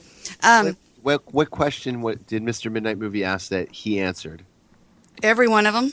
No, I know, but give me one. So I don't know what they want. I'd have to go look on Skype to see. He asked. I asked him about movies. Did he ever take any acting classes? What was the difference between radio and TV? I asked that. He answered that. Has he ever acted in a play? He answered that. Every one of them was from Mr. Midnight Movie coming over here. So there you go. Well, not everyone. Well, I mean, the ones that he asked. You are so confusing me. Ugh. It's my nature. Well, you shouldn't be so grouchy and mean, and you would. I am in a lovely mood. I'm becoming grouchy like him because I asked all these great questions and not one of them even got consideration. You thought I was joking. It was about psychedelics. I'm not going to ask him about drugs. About moderating a debate. Oh, I think I will ask him about that in private, just between him and I on Skype. I'll just chat. I'll just chat to him. I bet you he'll do it. Do what? You might not. Moderate the debate between Goofy Bone and. Don't subject. Stop talking between Goofy Don't Bone. subject him to that. You're right. You might. You Yeah. might keep him from that. Yeah, you're probably. You want to right. end your friendship with him? That'll be one way to do it. I want Phil Hendrie's bitch to take One Angry Jew apart right now. Yes. She will come on the debate. She will. She'll go on the debate. Who? Phil Hendrie, Karen. Just tell Phil Hendrie that it might suck. Mr. Solution. No, we're going to leave Phil out of it. Mr. Solution challenged me and my team to a debate between him and Goofy Bone. He says that he and Goofy Bone alone can take down the Debbie Daly team. Team Debbie, whatever. I'd like to know Phil's take on drugs. I heard two questions at the same time. Guys. Jewish producer said he wanted to know his take on drugs. I know, but I understand the fascination with that. I'm not going to ask him that. I'm sorry. That's a silly question. Well, it's just a little taboo subject. Uncle Maury. It's not even taboo. It's just so you it's wouldn't gauche is what it is. You wouldn't see. You should know what that means, JP. Isn't that a Jewish term, gauche? But if he's a real Jew, he'll know. Do you know what that means? Yeah, that's where I went, baby. The Jewish producer just HollywoodImprov.com. dropped off for some reason. He was mentally willed off the phone. No, he wasn't. He was not willed off anything. He wasn't willed off of anything. You are very jealous of him, and I feel the jealousy. What? Not you, Mr. Midnight. No, and I'm even saying what Very to Mr. jealous. Midnight Movie. No, you're not. He's the reason I'm on this network. I never knew it. You know what? I never knew anything about Blog Talk Radio or Spreaker or any of that shit before JP. How would your life have been if you had never found Blog Talk Radio? I don't know. Shit. It was a whole new eye-opener for me, you know. Yes. It was, One eye. one eye, that's correct. I'm going to stop this show because you are ruining my high that I was on with Phil Hendrie. You're being too mean and ugly. So You did a great job, Debbie, by the way. Thank you. I'm going to let the teddy bears take us out for tonight. And I will see you guys next time.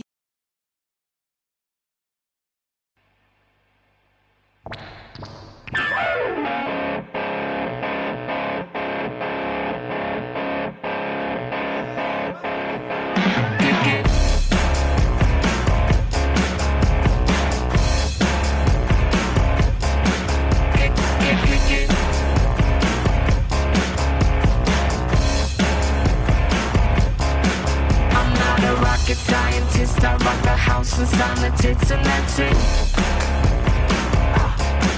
Don't take no astrophysicist to make your eyes don't fit. Now sisters kick it. I keep it cool like Eskimo chicks on Discovery Channel. I'm hot like Telemundo chicas on a solar panel. See me on Sesame Street cooling in the culture and tea. I slap you silly like hillbilly chicks on daytime TV. I am the robot Elvis rocking my Miami Paris. I'm technotronic, sipping gin and tonic like I'm selfish. I am the killer shaking up some more rock and roll. Them drum machines ain't got no soul.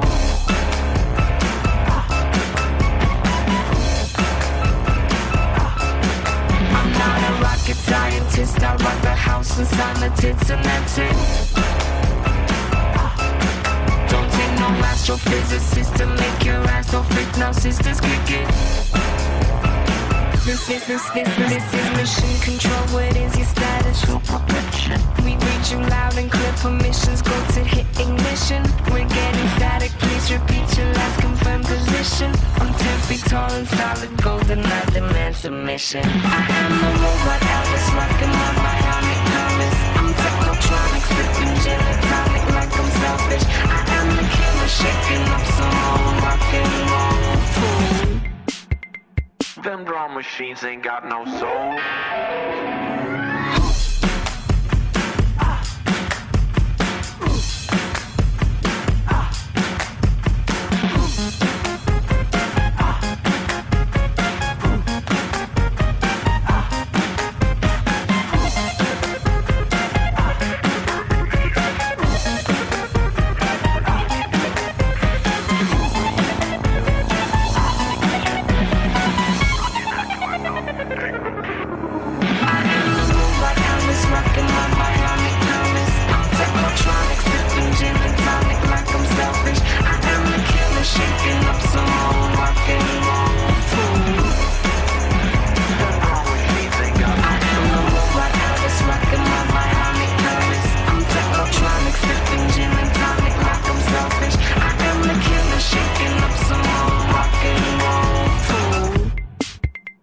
Them drum machines ain't got no soul.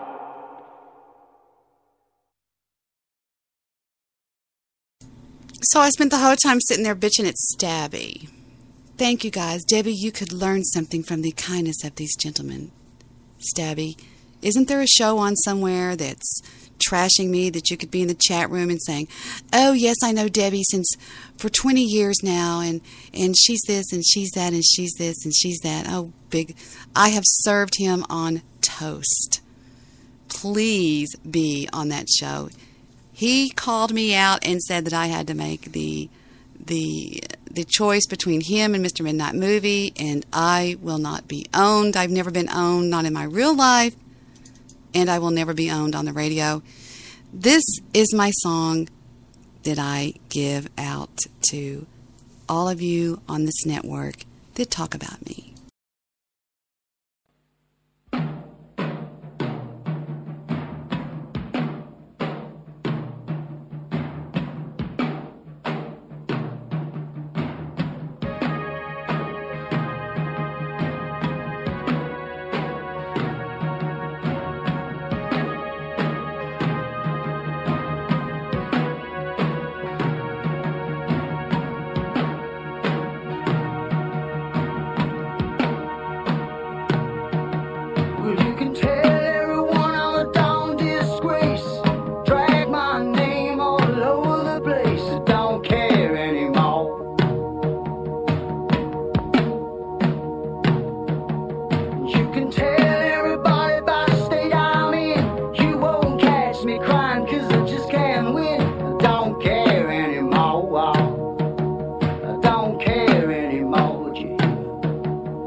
what you say. I don't play the same games you play. 'Cause I've been talking to the people that you call it friends, and it seems to me there's a means to an end. They don't care anymore.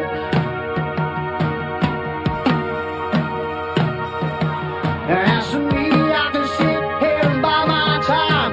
I got nothing to lose if I speak my mind. I don't care anymore. I don't care no more. I don't care what you say. We never played by the same rules anyway. I won't be there anymore. Get out of my way, let me by. I got better things to do with my time. I don't care anymore. I don't care anymore. I don't care anymore. I don't care anymore. Well, I don't care now what you say. 'Cause every day I'm feeling fine with myself. And I don't care now what you say.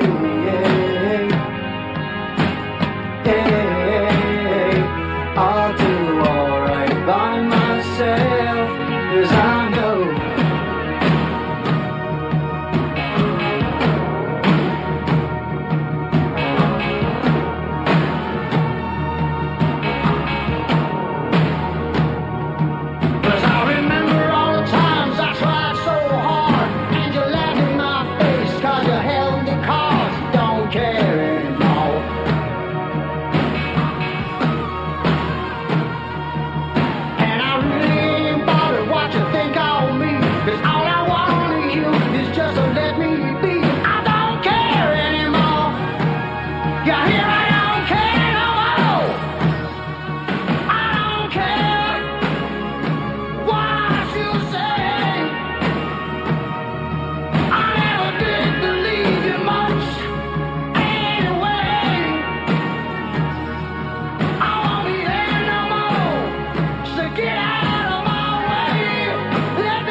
no more.